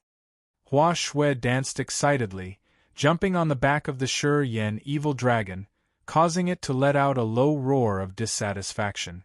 Fu Qin, Ji Shu, and Nongqi were also full of excitement. Chu Hen looked into the distance. The mountain gate of Kunliu Gate could be said to be peerless and majestic. Giant peaks propped up the sky like heavenly pillars. Incomparably rich immortal spiritual energy floated between the mountain peaks, spirit cranes flew together, and waterfalls fell from the sky. It was like a paradise in the human world. On top of the giant peaks, the palace buildings were majestic and breathtaking. "Is this Mount Kunliu?" Chu Hen murmured in admiration. In the past, he only knew that the 1,000 Crane sect and the Heavenly Sword Pavilion were the best in the human world. However, compared to this Mount Kunliu, they were incomparable. Although they had not arrived at Mount Kunliu, the air waves that came toward them all revealed a powerful aura.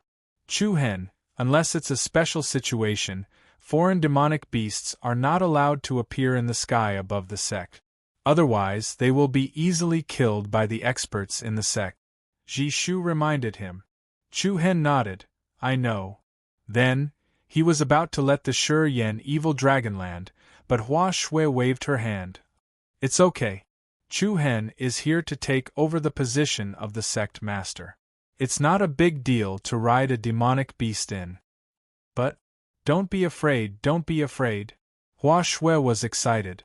She patted the head of the serene evil dragon and said, "Fly faster, big guy. We're almost home. I'm so happy." Jishu looked at Fu Qin helplessly. The latter hesitated for a moment and said, "Forget it, let's do this." The closer they got to Mount Kunliu, the more they could feel an invisible pressure. Even the serene evil dragon, which had the bloodline of a beast king, felt a little unsteady. When they were about 2 li away from the mountain gate, an illusory golden light curtain appeared in the void in front of them. The light curtain was like a barrier between heaven and earth, blocking in front of everyone. "There's a barrier." Chu Hen slightly frowned. "Don't worry, it's the defensive boundary of our sect," Fu Qin said. He raised his hand and made 2 hand seals. Then 2 streamers shot toward the light curtain. Buzz! In an instant, the light curtain slightly trembled and released soft light patterns. "Just go there directly," Fu Qin continued. Roar! The serene evil dragon beast let out a deep roar and directly crashed into the light curtain. Without any obstruction, the serene evil dragon beast easily penetrated through the light curtain while carrying everyone. The light curtain suddenly rippled, and then immediately dimmed down and disappeared. Chu Hen was very surprised. He was afraid that if outsiders randomly broke in, they would directly stimulate the defensive barrier and be noticed by the masters inside. However, riding such a huge beast to this place, it was hard not to be discovered. "Big guy, go over there, the flying immortal peak." Hua Shui pointed in a direction and commanded the serene evil dragon to fly. The latter was a little unhappy. It was a dignified beast king, but someone was riding on its head and yelling. It was humiliating. Even so, it could only let out a few sounds of dissatisfaction. The strong airwaves and the huge beast king's aura had already attracted the attention of the people of Mount Kunliu. One after another, sharp figures flashed out and cast puzzled gazes at them. "Where did this serene evil dragon come from? It seems to have the noble bloodline of a beast king. It should be a mount that one of the senior brothers or sisters subdued. If it's not a disciple of our sect, it's impossible to enter the defensive barrier. It's going in the direction of the flying immortal palace." "Wait, don't you think that those people are a little familiar? They seem to be the zither, chess, calligraphy, and painting of the flying immortal palace? They're back? Doesn't that mean the sect master is back? Impossible. If the sect master is back, the 3 palace masters would have already taken action. Let's go and take a look." Chapter 6:18. Under Hua Shui's random command, Chu Hen and the others directly rode the serene evil dragon into the defensive boundary of Mount Kunliu and went straight to the Flying Fairy Peak. Soon, they arrived at the Flying Fairy Peak. However, at the same time, more and more people from the sect were alerted and were coming here one after another. Chu Hen had a headache. It was their first time to be so ostentatious. It was impolite. If he had known earlier, he would have let the serene evil dragon land outside. "Big guy, land on the square in front of the Flying Fairy Peak." Hua Shui patted the head of the serene evil dragon and said, "Roar." The beast responded in a low voice. Then, it spread its wings and swooped down. It landed steadily in the middle of the square. Wow! A strong airwave swept out like the autumn wind, stirring up a cloud of dust. Looking at the familiar and majestic scenery around, Hua Shui couldn't help but jump down from the back of the serene evil dragon. "I'm back. I'm so happy. I feel that the air in Mount Kunliu is sweet." More and more people gathered, and then an excited voice was heard. "Senior Sister Hua Shui, is that you? You're back? Eh? Little wooden fish, haha." Hua Shui's eyes lit up. A gentle and delicate young man ran over while panting. He exclaimed, "It's really you. That's great, Senior Sister Hua Shui." "Of course it's me. Little wooden fish, I haven't seen you for a few years. You've grown so tall. But you're still shorter than me by half a head. Why don't you just stop growing? Just stay at this height." "That won't do. If I'm always shorter than you, I'll always be bullied by you," the delicate-looking youth said in a soft and weak voice. Hua Shui put her hands on her waist and glared at him. Why? You don't want to?" "Yes, I don't want to. Lulu said that I can only be bullied by her alone. I can't be bullied by other women." It's that Xiao Yalulu again. "Believe it or not, I'll bully you too as well." "That's enough, Huashui. Don't bully Xiaomiu as soon as you come back." Ji Shu smiled faintly. She has been the youngest outside for too long. Now that she's back, she wants to vent her anger on junior brother and regain some of her prestige as a senior sister. Nongqi said with a smile. "Senior sister Jishu, senior sister Fuqin, senior sister Nongqi, it's great to see you again," Xiaomiu said with a heartfelt smile. "Long time no see, little wooden fish." They landed on the ground one after another and greeted each other. "Since senior sisters have returned, should we say that we've found sect leader Gong Yang? And who are these people?" Xiaomiu looked at Chu Hen and the others in confusion. Not only him, but everyone else also had the same question. Many acquaintances stepped forward to ask. "Have you found sect leader Gong Yang? When will he come back?" "This?" The four women glanced at each other and said while playing the zither, "We haven't found sect master Ram yet." "Can't find it?" As soon as the words were spoken, the crowd could not help but sigh in disappointment. Then, an ear-piercing disdainful voice was heard. Since you haven't found the sect leader, why did you come back?"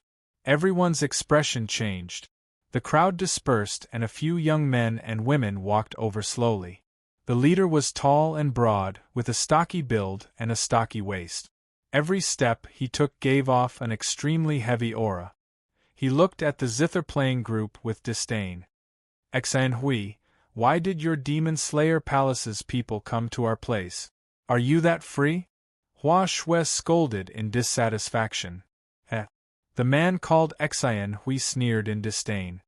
He raised his head and said frivolously, "Demon Slayer Palace, Void Palace, Flying Immortal Palace. We're all from the Kunlia sect. Whether the sect leader returns or not is an important matter that concerns everyone in the sect. Can't I ask about this?" "Is that so?" Hua Shui looked disgusted and replied snappily, "Since you're so concerned about the sect leader's whereabouts, why didn't the Demon Slayer Palace and Void Palace send anyone to look for him? Only the Flying Immortal Palace?" Hua Shui felt wronged when she was ridiculed as soon as she returned. In the past few years, the four of them had been traveling all over the place. They had been exposed to wind, rain, sun, and snow. Now that they had finally returned, not only did they not receive any warm words, but they were also ridiculed indiscriminately. Anyone would feel bad if they were in their shoes. Xian Hui was not bothered at all. He said, "The four of you are a team specially trained to search for sect leader Gong Yang. You know this very well. The sect leader hasn't been found, but you're back. Moreover, you're riding a demonic beast in such a flashy manner. How foolish. Hey, who's that? Please be more respectful when you speak." Qi Ting, who was standing behind Chu Hen, finally could not stand it anymore. He stood up for the four girls without hesitation. "Where did you come from, a stray dog?" Xian Hui glared at him coldly. This Demon Slayer Palace's disciple really has a good character." Qi Ting stood up directly. He did not show any weakness in front of Xian Hui even though he was almost 2 meters tall.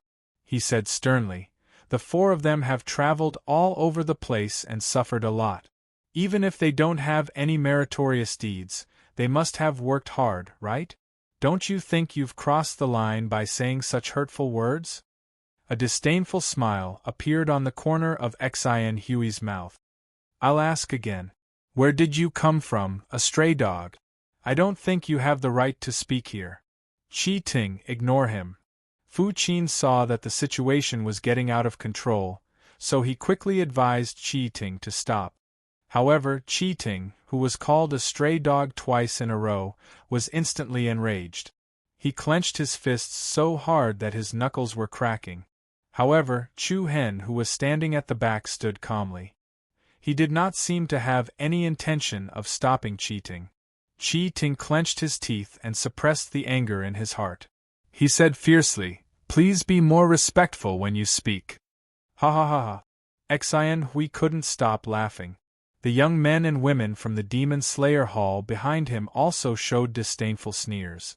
The former raised his eyebrows and replied in a mocking tone. "I don't mean to target anyone. I just want to say that all of you are strays. F***ck off." Without waiting for the other party to finish speaking, Chi Ting could no longer contain the flames of anger. His entire right arm instantly turned into solid rock. He raised his hand and smashed it towards the other party's head. "Humph!" Xian Hui snorted.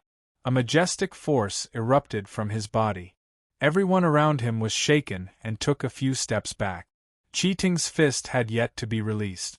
Suddenly, he felt as if a mountain was pressing down on him. He was suppressed to the point where he couldn't move. Rank 7 Void Piercing Realm? Chi Ting's expression changed. He almost couldn't stand steadily. "Hey, trash who doesn't even have a rank 5 Void Piercing Realm dares to point fingers in front of me?" As soon as he finished speaking, vigorous true origin energy spread out from Xian Hui's body. It rolled up a rolling power and poured down on Chi Ting. Not good.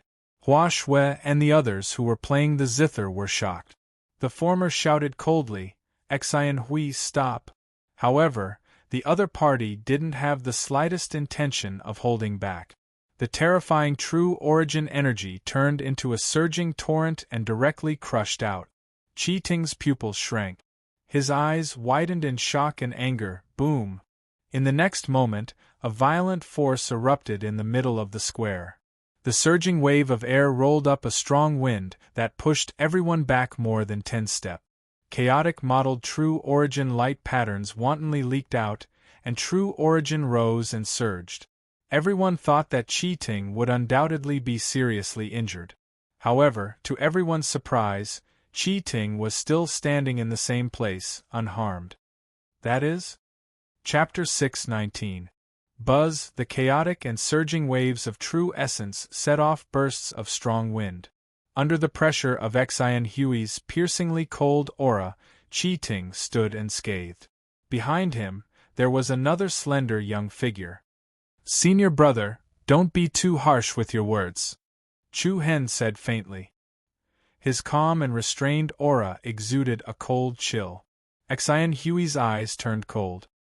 He did not expect that there would be a hidden master among these people. However, with the cultivation base of the 7th rank of the void-piercing realm, he was quite confident and was not intimidated by Chu Hen at all. "Humph, pretentious!" Boom! Before his voice died away, an even more surging aura erupted from his body. A powerful true essence soared into the sky and enveloped Xian Hui's body like a vigorous and monstrous flame. In the next moment, Chu Hen raised his hand and hit a soft palm on Chi Ting's back. Buzz! Chi Ting's body shook and a fierce and terrifying aura leaked out from his body. The huge power was like a torrent breaking through a dam, rushing towards Xian Hui. Bang! The space shook violently as the two forces clashed. It was as if two tides were crashing into each other. Accompanied by the sounds of intense thunderstorms, Xian Hui's aura was suddenly suppressed, turning from strong to weak. What? Everyone in the surroundings was stunned, and they revealed astounded expressions. Hua Shui could not help but clap her hands and cheer. "Chu Hen, show him what you're made of and teach him how to be a man." Hearing this, Xian Hui suddenly became angry. His eyes became fierce and he gritted his teeth. He faced down with one hand and rotated in the air. His palm then swallowed and spat out a fierce golden light. "Get lost!" The palm was like a bolt of lightning, hitting towards Chi Ting's chest. However, just before the opponent's palm energy touched Chi Ting's body, Chu Hen's eyes also became cold. The hidden aura suddenly turned into a shocking and monstrous aura in an instant. A formless pressure immediately enveloped Xian Hui's body. Bang! A loud, heavy sound rang out in everyone's ears again. Exhilarating Huey's knees bent and he knelt heavily on the ground. The stone bricks under his knees were shattered by the impact. Ah! The intense pain caused Exhilarating Hui to let out a muffled groan. The surrounding Mount Kunliu disciples were all shocked. Each and every one of them couldn't help but look at Chu Hen with a little more caution. Where did this young man come from? He could actually force Exhilarating Hui to kneel on the ground with just his aura? Exhilarating Hui, who had a cultivation base of the 7th rank of the void-piercing realm, was also ranked among the top experts in the Demon Slayer Palace.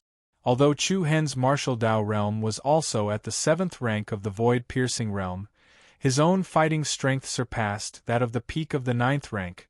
There was still a big gap between the two. Why are you all making a ruckus here? At this time, a slightly dignified middle-aged man separated the crowd of onlookers and walked over with displeasure. Elder Hong. Everyone hurriedly bowed and muttered. Elder Hong, we don't know where these people came from, but they are behaving atrociously in our Mount Kunliu. A young man from the Demon Slayer Palace, who came with Exhilarating Hui, complained first. Another person hurriedly added, Elder Hong, not only did Qin, Qi, Shu, and Hua not find the sect master, they even brought some riffraff here to cause trouble. Elder, please punish them heavily. F*CKU. Hua Shui angrily scolded. Who dares to say they are riffraff? Let me tell you idiots, he is our new sect master. What? A stone stirred up 1,000 ripples. In an instant, everyone's astonished gaze followed where Hua Shui pointed and landed on Chu Hen. Are you joking? A man from the Demon Slayer Palace scolded. Who's joking? Senior Sister Fu Qin, show them the sect master's token. Hua Shui also had a stomach full of anger and said angrily. Fu Qin's palm moved, and a strange token appeared in her hand. The token was black and white, intertwining to form a special and gorgeous pattern. And in the center of the token, 2 big words were engraved, Kunli, the sect master's token is here. Fu Qin raised the token and said. The ordinary-looking token was like a god's object, emitting a formless aura of supreme power. Everyone present turned pale with fright. Even Elder Hong's face was filled with disbelief. It really is the Kunliu token. In an instant, the faces of the few Demon Slayer Palace disciples, including Exhilarating Hui, turned ashen white. No one expected that Qin, Qi, Shu, and Hua would actually bring the Kunliu token back. Provoking Chu Hen, didn't this mean provoking the new sect master? Would they have any good days in the future? Feeling the strange gazes from the surroundings, Chu Hen was a bit speechless.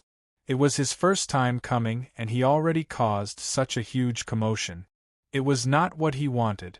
Now that things had come to this, he could only take one step at a time. What the hell is going on? Elder Hong frowned and revealed a suspicious expression. No matter how he looked at it, Chu Hen was only a young man in his early 20s. He really did not believe that Gong Yangyu would pass the sect master's position to him.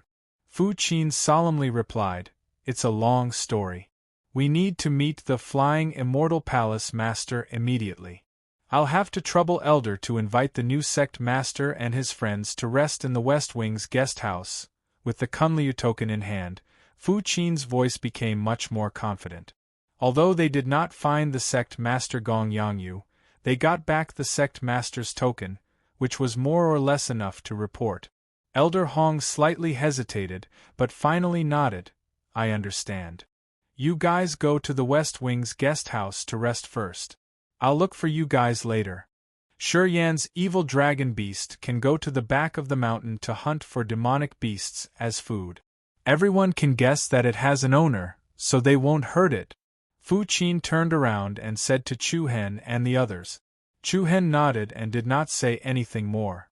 Immediately, the crowd dispersed, and the surrounding onlookers also dispersed, bringing with them waves of clamorous discussions. Exhilarating Hui was shakily helped up by his companions. The bursts of pain from his knees made him unable to stand steadily. Senior brother Exhilarating Hui, how are you? A young man asked. Xian Hui coldly snorted and stared at the backs of Chu Hen and the others. He fiercely said, "It's not that easy to become the sect master of Kunliu. I'll let him know that provoking me, Xian Hui, will not end well." Dang! Soon, a melodious and deep bell rang from the top of the flying immortal peak. The bell rang 3 times in a row. The sound was louder and louder each time. This was the highest assembly order of Mount Kunliu. It was the signal for the sect's higher-ups to convene an urgent meeting. Flying Immortal Palace. It was luxurious, with glazed bricks and dazzling jade. It emitted a majestic aura like that of a heavenly palace. In the spacious main hall, high-ranking elders walked in one after another and stood on both sides of the palace. The 4 ladies, Qin, Qi, Shu, and Hua, stood in the middle of the palace as they looked at the graceful figure sitting on a wide chair at the top of the main hall. It was a beautiful young woman who looked to be in her 30s. However, her actual age did not match her appearance. She was graceful and noble, and she had the charm of a mature woman. She lowered her head and looked at the sect master's Kunliu token in her hand silently. A hint of loneliness and helplessness could be seen in her gentle eyes. This person was none other than Qi Hanyu, the master of Flying Immortal Palace, one of the 3 palace masters of Mount Kunliu. She held a high position and was extremely powerful. The master of Flying Immortal Palace muttered to herself, "It's been 20 years and he's still not coming back?" A complicated expression could be seen on her slender and long brows. Nonsense! At this moment, a thunderous sound reverberated in the air. Everyone in the Flying Immortal Palace felt their eardrums hurt, and the blood in their bodies churned. A light flashed like lightning outside the main hall. A tall, middle-aged man dressed in a golden robe walked into the main hall with a majestic aura. This person emitted a domineering aura. It was as though he was the god of thunder that had descended to the mortal world. Everyone was in awe and did not dare to get close to him. Subsequently, a piercingly cold gust of wind whistled in the air. Another middle-aged man dressed in a luxurious black robe with an extraordinary bearing entered the main hall. Even though every step this person took caused waves of air to stack up, no one could sense the slightest energy fluctuation from his body. It was as though he was invisible. Nobody could sense the flow of his true origin. "Greetings, Devil's Slaughter Palace Master." "Greetings, Void Palace Master." Everyone in the main hall bowed and greeted him with respectful expressions on their faces. These 2 people were none other than the Devil's Slaughter Palace Master, Wen Liang, and the Void Palace Master, Xie Wu He. "Greetings, Palace Masters." Hua Shui and the other 3 also bowed respectfully. "Humph." Wen Liang, who was tall and mighty like the god of thunder that had descended to the mortal world, frowned. His deep voice echoed in the main hall. "The 4 of you, tell me the cause and effect of this matter in detail. Did you see sect leader Gong Yang pass the position of sect leader to that person with your own eyes?" The 4 of them looked at each other. Ji Shu nodded slightly and said respectfully, "Reporting to Devil's Slaughter Palace Master, we didn't see it with our own eyes. However, it's only less than half a day's time since we tracked sect leader Gong Yang and Chu Hen. So, since you didn't see it with your own eyes, how can you be so sure that sect leader Gong Yang passed the position to that person? He has the token of the sect leader with him. So what? Where's the blue ran sword?" The Devil's Slaughter Palace Master asked as he looked at the sect leader's Earth Remnant token in the Flying Celestial Palace Master's hand. "The blue ran sword is with Chu Hen." "Bring it here." But the blue ran sword has already recognized its master. Moreover, it's a weapon master contract that sect leader Gong Yang personally set up, Jishu replied. "What? Weapon master contract?" The moment they heard these words, an uproar broke out in the main hall again. In the entire Mount Kunlu, only Gong Yang knew how to break the weapon master contract. This was enough to prove that Gong Yang indeed had the intention to choose Chu Hen as the successor to the position of sect leader. Otherwise, he would not have tied the blue rand sword to the other party. The Devil Slaughter Palace Master could not help but frown. He knew the four women would not dare to lie in front of him. The blue rand sword and the sect leader's earth remnant token. Were they really going to appoint a stranger as the sect leader? The Devil Slaughter Palace Master scolded in a deep voice. This is too ridiculous. After so many years, it's getting more and more ridiculous. At this moment, a cold voice resonated from above the main hall. Who are you calling ridiculous? Chapter 620. Who did you say was outrageous? A cold voice swept through the entire hall. Everyone was shocked when they saw the soaring celestial palace master, Chi Hanyu, had already stood up from her seat with a frosty expression. Palace Master One, please watch your words. The person you're talking about is the sect master of Kunliu sect. If you want to teach him a lesson, I'm afraid you'll have to think about your position first. The soaring celestial palace master said coldly. The moment these words left his mouth, the Demon Slayer Palace Master Wenliang's expression changed. However, he did not have any intention of retreating. He took a step forward and said sternly, if he really thinks he's the sect master, he shouldn't have left Mount Kunliu sect for 20 years. You can say that I'm being disrespectful, but I still have to say that I don't have any objections if he doesn't return for 20 years. However, it's extremely irresponsible to find a random person to replace the sect master's position. The elders in the hall instinctively took a few steps back without saying a word. To them, they had seen this kind of scene countless times. For 20 years, the three palace masters had quarreled over this matter countless times. There were even a few times where they almost fought each other. Everyone in the Kunliu sect was used to it. All right. Don't quarrel endlessly. The Void Palace Master Xia Wuhe walked to the center of the two and said to the Demon Slayer Palace Master, no matter what, the sect master is the supreme one. As long as he's in this position, he'll be the sect master of Kunliu sect. Etiquette is still necessary. Otherwise, the sect will be in chaos. When Liang snorted coldly as his anger subsided slightly. Then, Xia Wuhe looked at Chi Hanyu and said, Palace Master of the Flying Immortal Palace, we didn't come here today to quarrel with you. I know you care about Sect Master Gongyang, and you've been looking forward to his return at all times. However, please think about it. If Sect Master Gongyang was willing to return, why would he entrust the Sect Master's token to someone else? Moreover, he would randomly find someone like this on the road.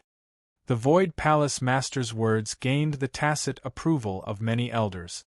Indeed, Sect Master Gongyang doesn't plan to return.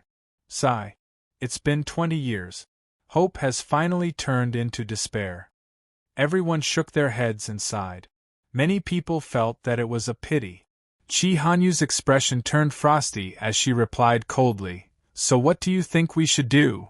The group of elders discussed and decided to appoint another sect leader, Xia Wuhe replied. Humph. Chi Hanyu sneered. What's there to discuss? From what I see, the sect master position should be chosen by you, the Void Hall Master or the Devil-Slaying Hall Master. Or we can take turns. Hearing this, the Demon Slaughter Palace Master was instantly angered. What do you mean? Are you saying that we covet the position of sect leader? What? Did I say something wrong? Chi Hanyu, don't go too far.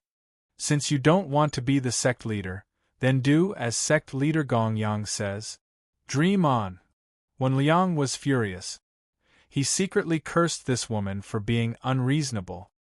He pointed at Chi Hanyu and said, You know very well what the consequences of letting an outsider become the sect master will be. I don't know what the consequences will be. I only know that he's chosen by Gongyang Yu. If you're not satisfied, you can look for Gongyang Yu.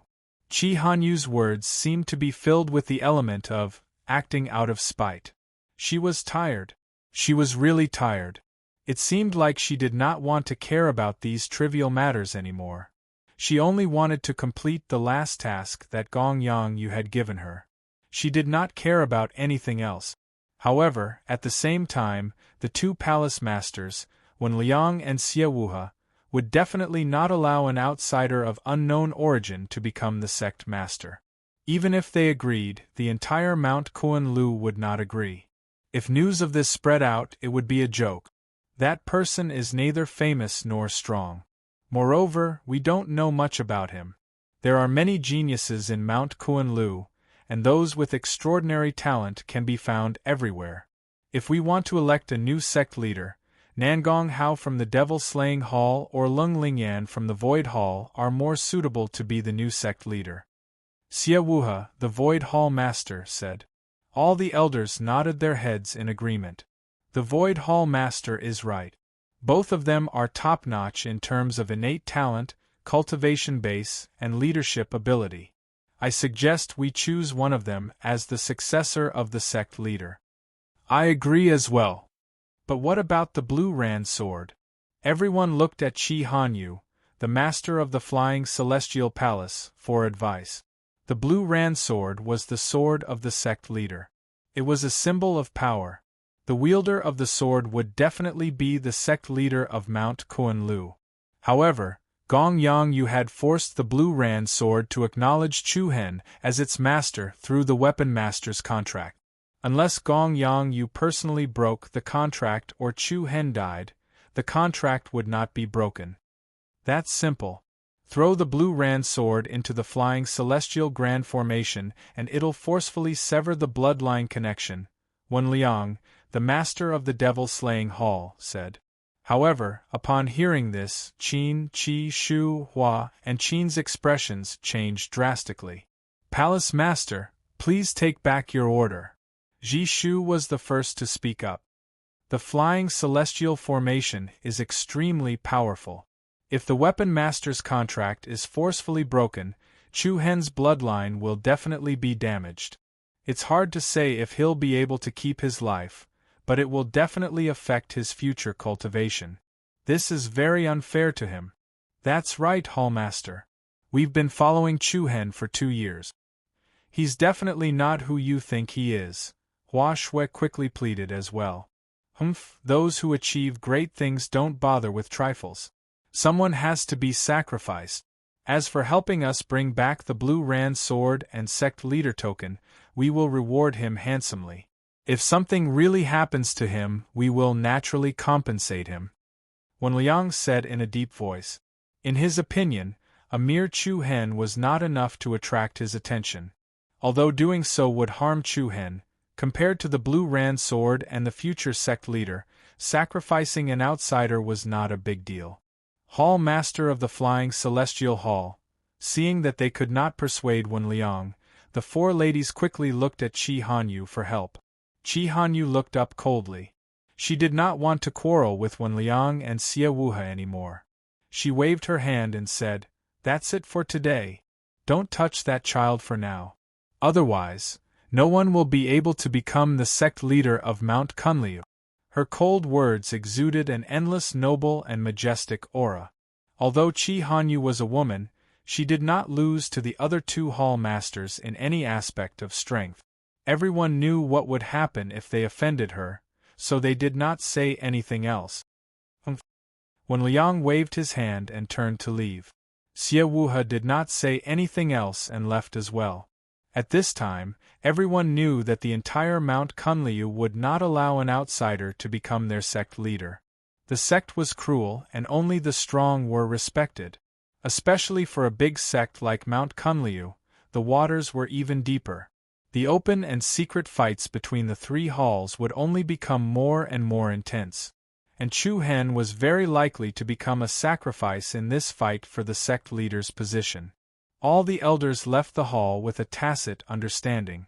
Only Fu Qin, Hua Shui and the other 2 were unwilling to leave. "You guys leave first," Qi Hanyu said softly, her tone was slightly weak. At this time, Hua Shui said with determination, "Hall Master, I hope you can listen to us talk about some of the things that happened to Chu Hen in these 2 years. He is not an ordinary person." Qi Hanyu shook her head, as if she was not very interested.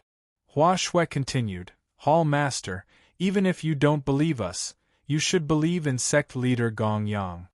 Chapter 6:21. Rain Listening Peak. West Wing Guest House. This was an elegant mountain range about 10 miles away from the flying Immortal Peak. The rooms on the Rain Listening Peak were simple but unique. There were rockeries in the courtyard, a flowing pond, spirit cranes dancing in the front, and a deep valley with a waterfall behind. It was a rare quiet place to stay. Please have some tea. If you need anything, just let me know. You can call me by my name, Xiaomiu, or you can call me Little Wooden Fish like Senior Sister Huashua does. Thank you, Little Wooden Fish. Chu Hen nodded politely. Qi Ting and Lu Qi were at the side, but Luo Mengchang was not there. Perhaps because of the tiredness of the journey, the mysterious power in Luo Mengchang's body was restless again. She was resting in another room, and Chu Hen planned to visit her later. You're welcome. Xiaomiu smiled shyly. Because of his young age and delicate appearance, his personality was like a girl's. But this did not affect the good impression that Chu Hen and the others had of him. Senior Sister Huashua asked me to treat you well.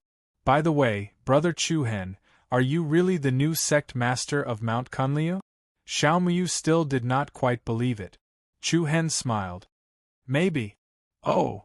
Xiaomiu responded, looking like he wanted to say something. If you have something to say, just say it. Chu Hen said. That. Xiaomiu licked his lips, hesitated for a moment, then said, To be honest, Big Brother Chu Hen, there are some words that you shouldn't be angry after hearing them. I don't think that you are qualified to be our sect master. Hearing this, Qi Ting and Lu Qi, who were sitting on the other side, turned to look at each other. Chu Hen, on the other hand, appeared rather calm and collected. He did not have too many fluctuations in his emotions. All these years, the three temple masters have quarreled many times because of disagreement. They even fought each other a few times. Oh? Why? Qi Ting asked. It's all because of the matter of the sect master. The Demon-Slaying Palace Master and the Void Palace Master have been advocating for a new sect master in recent years, but the Flying Immortal Palace Master insists on waiting for the sect master to return. If it wasn't for the fact that the two of them still had misgivings about sect leader Gong Yang, I'm afraid they would have ignored the Flying Immortal Palace Lord long ago. Xiaomiu paused for a moment, then continued. The Demon Slayer Hall Master and the Void Hall Master don't dare to openly fight for the position of Sect Master. After all, they are still afraid of Sect Master Gong Yang. Therefore, the two of them want to let the genius disciples under them fight for the position of Sect Master. As long as the new Sect Master is someone from their hall, it's no different from them becoming the Sect Master. One day, even if Sect Master Gong Yang returns, he won't make things difficult for a junior. Chu Hen nodded, indicating that he was listening. For the sake of the position of sect master, many of the extremely strong genius disciples from the three great halls are fighting openly and covertly. There have even been many incidents of top geniuses accidentally dying. Moreover, in terms of overall strength and the number of top geniuses, the Demon Slayer Hall and the Void Hall surpass our Flying Immortal Palace in this battle. Our Flying Immortal Palace doesn't have any advantage at all. Therefore, the Hall Master is eager to find Sect Master Gong Yang. Otherwise, the Flying Immortal Palace will continue to be suppressed. But Chu Hen is the person personally chosen by your Sect Master Gong Yang. Lu Qi interrupted. Xiaomiu shook his head. Outsiders might not know the situation in Mount Kunliu, but as an insider, he knew very clearly. To be honest, although Big Brother Chu Hen is the person chosen by Sect Master Gong Yang, it's impossible to convince the masses. Even if the Flying Immortal Palace Master is willing to make you the Sect Master, it's impossible for the other two Hall Masters to agree. Even if the two of them agreed for the first time, the disciples of Mount Kunliu still have complaints in their hearts. Both the Demon Slayer Hall and the Void Hall have disciples who have reached the Earth Profound stage, but our Flying Immortal Palace hasn't appeared yet. Earth Profound stage? Chu Hen couldn't help but narrow his eyes. It had to be said that Mount Kuan Lu really couldn't be compared to those sects in the 100 Nations province. Xiao Miu made it very clear. Chu Hen, who had just arrived and only had a cultivation of the 7th level of the void-piercing stage, had practically no influence. Even if he became the sect master, it would be difficult to convince the masses. Just as the sect master of the Thousand Crane sect, Qizhang, had said before they left the Alliance of Generals, it was absolutely not easy to become the sect master of Mount Kuan Lu. The waters here were very deep, Big Brother Chu Hen. I'm telling you so much because you're senior sister Hua Shui's friend. In short, be careful. Xiao Miu gave him a meaningful gaze. Chu Hen nodded and replied solemnly. I understand. Thank you for telling me so frankly. This information is very helpful to me. And then I won't disturb you anymore. Call me if you need anything. After he finished speaking, Xiao Miu left the room and closed the door behind him. Then, the atmosphere in the room became a little quiet. Qi Ting and Lu Qi were both smart people. They naturally understood the meaning behind Xiao Miu's words. It seems that those who can survive in a big sect like Mount Kuan Lu are not ordinary people. Qi Ting was talking about Xiao Miu. Previously, when he saw Xiao Miu being bullied by Hua Shui, he thought that Xiao Miu was a weak person. Now, it seemed that everyone here could not be underestimated. Chu Hen, what should we do? Lu Qi asked in a low voice. Leave as soon as possible. Qi Ting voiced his thoughts. The waters of Mount Kuan Lu were too deep. In addition, the Flying Immortal Hall was the weakest party. If they were not careful, Chu Hen was likely to become the sacrifice of this sect master battle. However, Chu Hen let out a sigh of relief and shook his head. It would not be so easy to leave. Although the sect master Kuan Lu token had been returned to them, the blue Rand sword was still with him. Because of the weapon master contract, no one could use the blue Rand sword except for him. Once he chose to leave, he was afraid that he would be hunted down as soon as he left. In comparison, there was at least a glimmer of hope if he continued to stay here. After all, a big force like Mount Kuan Lu would not blatantly harm him. Things had not reached the point of no return. Don't worry. I know what I'm doing. Do what you need to do. It's rare to have the opportunity to come to Mount Kuan Lu. It's not bad to see the style of a big sect. Chu Hen smiled relaxedly. He did not want to appear too nervous. Seeing this, Qi Ting and Lu Qi did not say anything more. You guys chat. I'll go check on Mengchang. After saying this, Chu Hen turned around and walked out of the room, heading towards Luo Mengchang's room. Mengchang? Chu Hen gently knocked on the door, but there was no response from inside. After a moment of hesitation, Chu Hen gently pushed the door open. He saw Luo Mengchang sitting on the bed with a circle of soft white light floating around her. Was she still recuperating? Chu Hen gently closed the door with his back facing her. Then, without making a sound, he walked to the round chair by the table in the room and sat down. Luo Mengchang, who was in a state of cultivation, closed her beautiful eyes and breathed lightly. Her long hair spread over her shoulders, making her look beautiful. Under the lingering white light, she looked like a fairy, light and refined. Chu Hen quietly observed the other party's devastatingly beautiful face as a gentle smile involuntarily rose from the corners of his mouth. It was as if he was already very satisfied to be able to look at her quietly like this. Buzz. Suddenly, a very obscure but strong wave of power suddenly came from Luo Mengchang's body. Compared to the past, Chu Hen could clearly feel that the mysterious power in Luo Mengchang's body had become a lot more restless this time. Then, under Chu Hen's surprised gaze, a subtle spirit tattoo appeared in the middle of Luo Mengchang's delicate eyebrows. This is? Chu Hen focused and saw that the spirit tattoo was actually a strange crescent moon. The spirit tattoo was relatively small, and the upper and lower ends were curved like hooks, emitting a white light that flickered. In the next moment, the moon-shaped spirit tattoo emitted a demonic red light. Luo Mengchang's temperament suddenly changed. Under the contrast of the red crescent moon spirit tattoo, there was a sense of mystery in her holiness. At the same time, the soft white light that lingered around her body turned into an ethereal black at an amazing speed. At this moment, Chu Hen could clearly feel that the power emitted from Luo Mengchang's body was no less than his own demon pupil sacred physique. Chu Hen was surprised and doubtful, and his slightly furrowed eyebrows were filled with worry. He knew that the limits of Luo Mengchang's bloodline were getting stronger and stronger, but he also felt that it was getting harder and harder for her to control her own power. Ninth Nether Sacred Physique? Could this also be one of the 10 strongest sacred physiques? What made Chu Hen relax was that the changes that happened to Luo Mengchang did not last for too long. In less than half an hour, the aura on her body gradually stabilized, and the red divine moon spirit mark between her eyebrows quietly disappeared.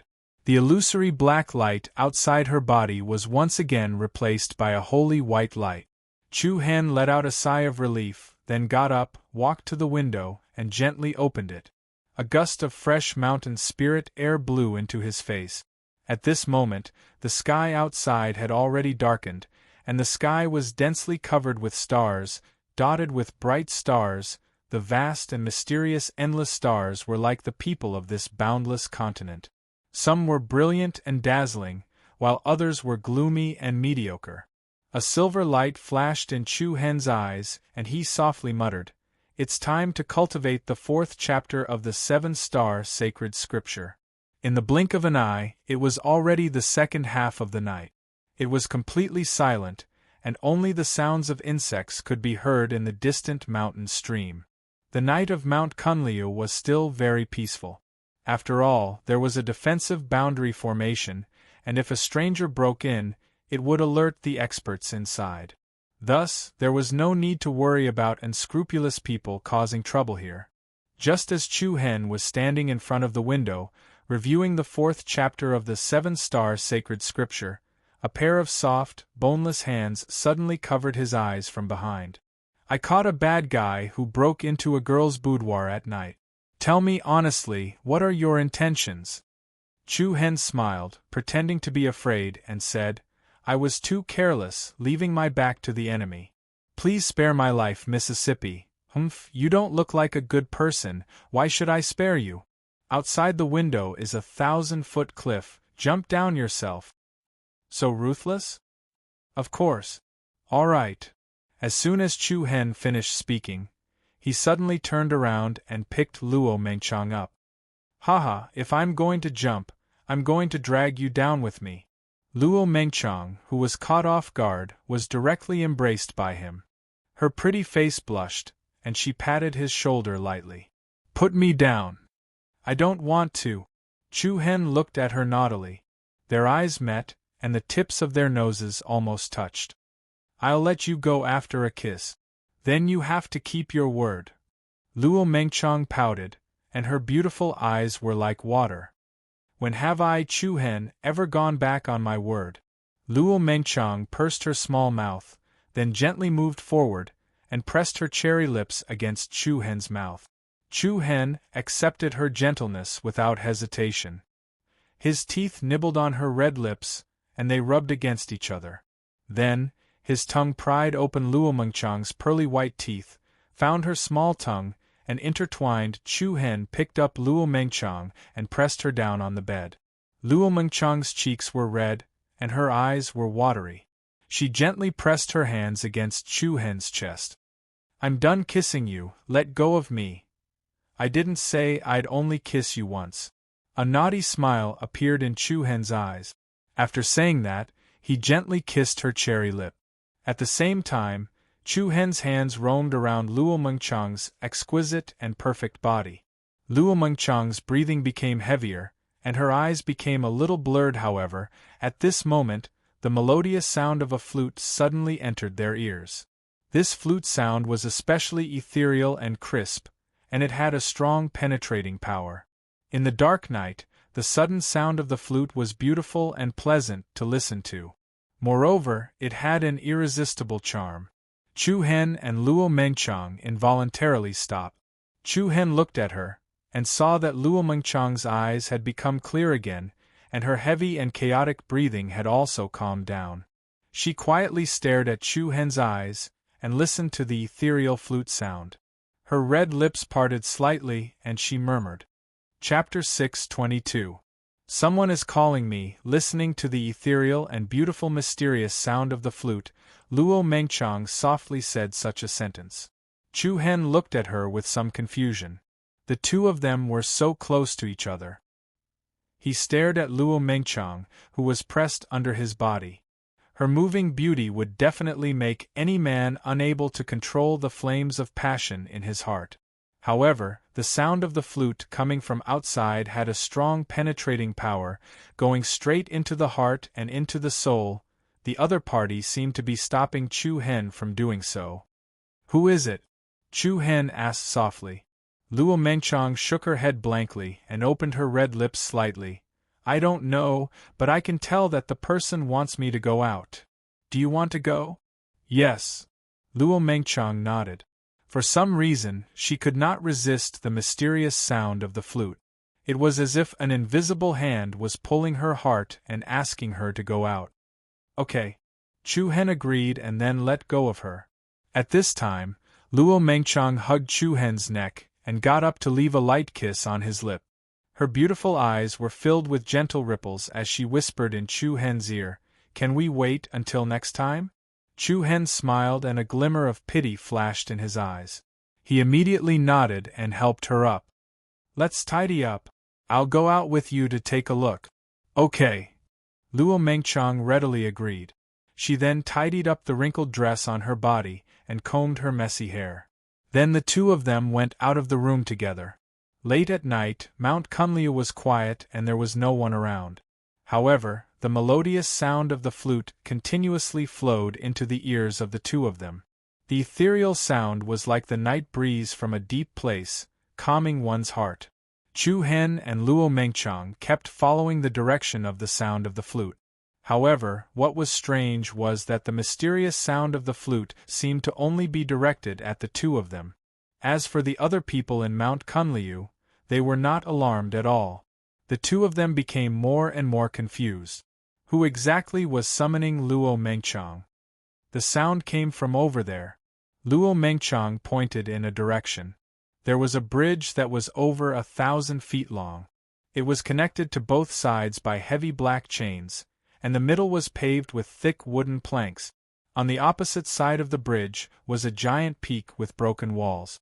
Its horizontal surface looked as if it had been chopped in half by a giant axe. It was extremely steep. Before stepping on the bridge, Chu Hen held Luo Mengchang's hand tightly. He carefully moved forward, his heart surging with caution. Around the middle of the bridge, a figure wrapped in a black robe appeared in their line of sight. That person stood like a statue at the edge of the cliff on the other side of the bridge. He held an emerald jade flute in his hand, and his fair and slender fingers were nimbly pressing the holes on the flute. Under the cover of the black robe, it was impossible to see the person's entire face, but one could vaguely see the person's snow-white skin. A woman? Chu Hen was slightly startled as he subconsciously exchanged a glance with Luo Mengchang. The latter also had a look of surprise on her face. Seeing the two approaching, the person stopped playing the flute, and the ethereal sound of the flute also quietly stopped. Chu Hen became more and more shocked. From here to the west room where they were staying was a few miles away, but after the sound of the flute reached there, it still had such a strong penetrating power. The most important thing was that it did not alarm anyone else.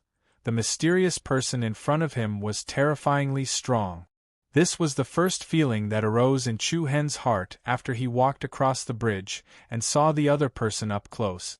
Obviously, the other person did not emit the slightest aura, nor did she reveal any true essence fluctuations. But Chu Hen could not help but feel a sense of insignificance. "May I ask who you are, senior? What advice does Yi Sun have for us?" Chu Hen took a slight step forward and stood in front of Luo Mengchang. The person moved, turned sideways, and looked straight at them. What a familiar feeling! Luo Mengchang's jade-like hands clenched lightly, a little confusion surging in her beautiful eyes. You should come with me. A faint voice came out of the person's mouth. Her words were obviously directed at Luo Mengchang. Go with you? Who are you? Luo Mengchang asked. The person who sent you to the great firmament city's Luo clan. What? As soon as she said this, Chu Hen and Luo Mengchang were shocked. Especially Chu Hen, who frowned and asked in a deep voice, You are not from Mount Kunliu? The other person did not answer, and continued to look at Luo Mengchang. Chu Hen was shocked. One had to know that there was a defensive boundary outside Mount Kunliu, but the other person could come in without alerting anyone. That defensive boundary was useless to her. In addition, the person had summoned the two of them with the sound of the flute without attracting anyone's attention. This was enough to show that this person's cultivation was comparable to the 3 palace masters of Mount Kunliu, or even higher. You sent me to the Luo clan? Luo Mengchang's voice trembled slightly. She covered her red lips with her jade-like hands and asked in disbelief, Who are you? Who are you to me? You will know this in the future. Now, you need to come with me. The person's voice was calm, like a well without any ripples. Chu Hen took Luo Mengchang's hand and said resolutely, If you don't explain yourself, I will not allow you to take her away. There is no one else here, why don't you show your true face? You should worry about yourself first. It is not easy to be the sect master of Mount Kunliu. What do you mean? Luo Mengchang asked hurriedly. Chu Hen shook his head and stopped her. Nothing, she is just trying to scare me. As Luo Mengchang was not present during the conversation between Chu Hen and Xiaomiu, she did not know the complicated situation in Mount Kunliu and Chu Hen's current situation. Moreover, Chu Hen did not intend to let Luo Mengchang know about these things, so that she would not worry. Immediately, Chu Hen said, I will definitely not let an unknown person take Mengchang away, even if I have to risk my life.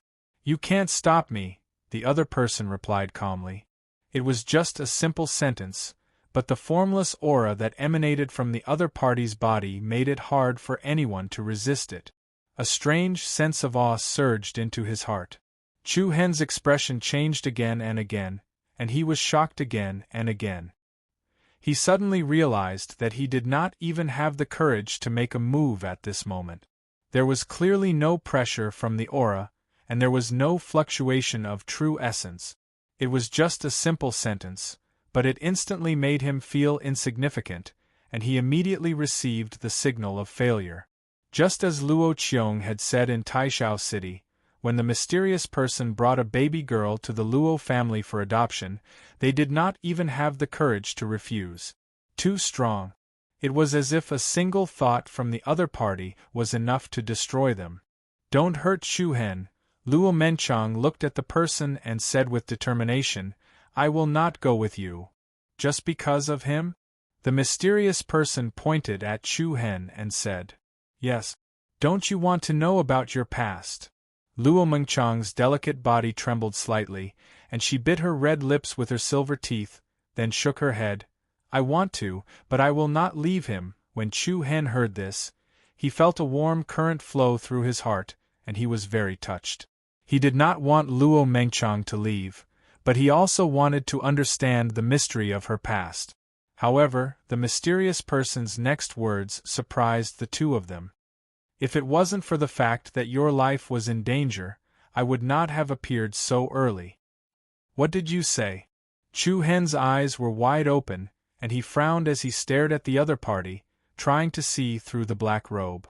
The mysterious person nodded slightly, and the bright moonlight shone on her chin and neck. Her lips moved slightly, and she said, You have already begun to lose control of the power of the Abyss Saint Body. Whoosh! When they heard the words Abyss Saint Body, Chu Hen and Luo Mengchang no longer had any doubts in their hearts. The other party was definitely the mysterious person who sent Luo Mengchang to the Luo family back then. This was because even Luo Qiong did not know about the Abyss Saint Body. From the beginning to the end, Luo Mengchang had only told Chu Hen.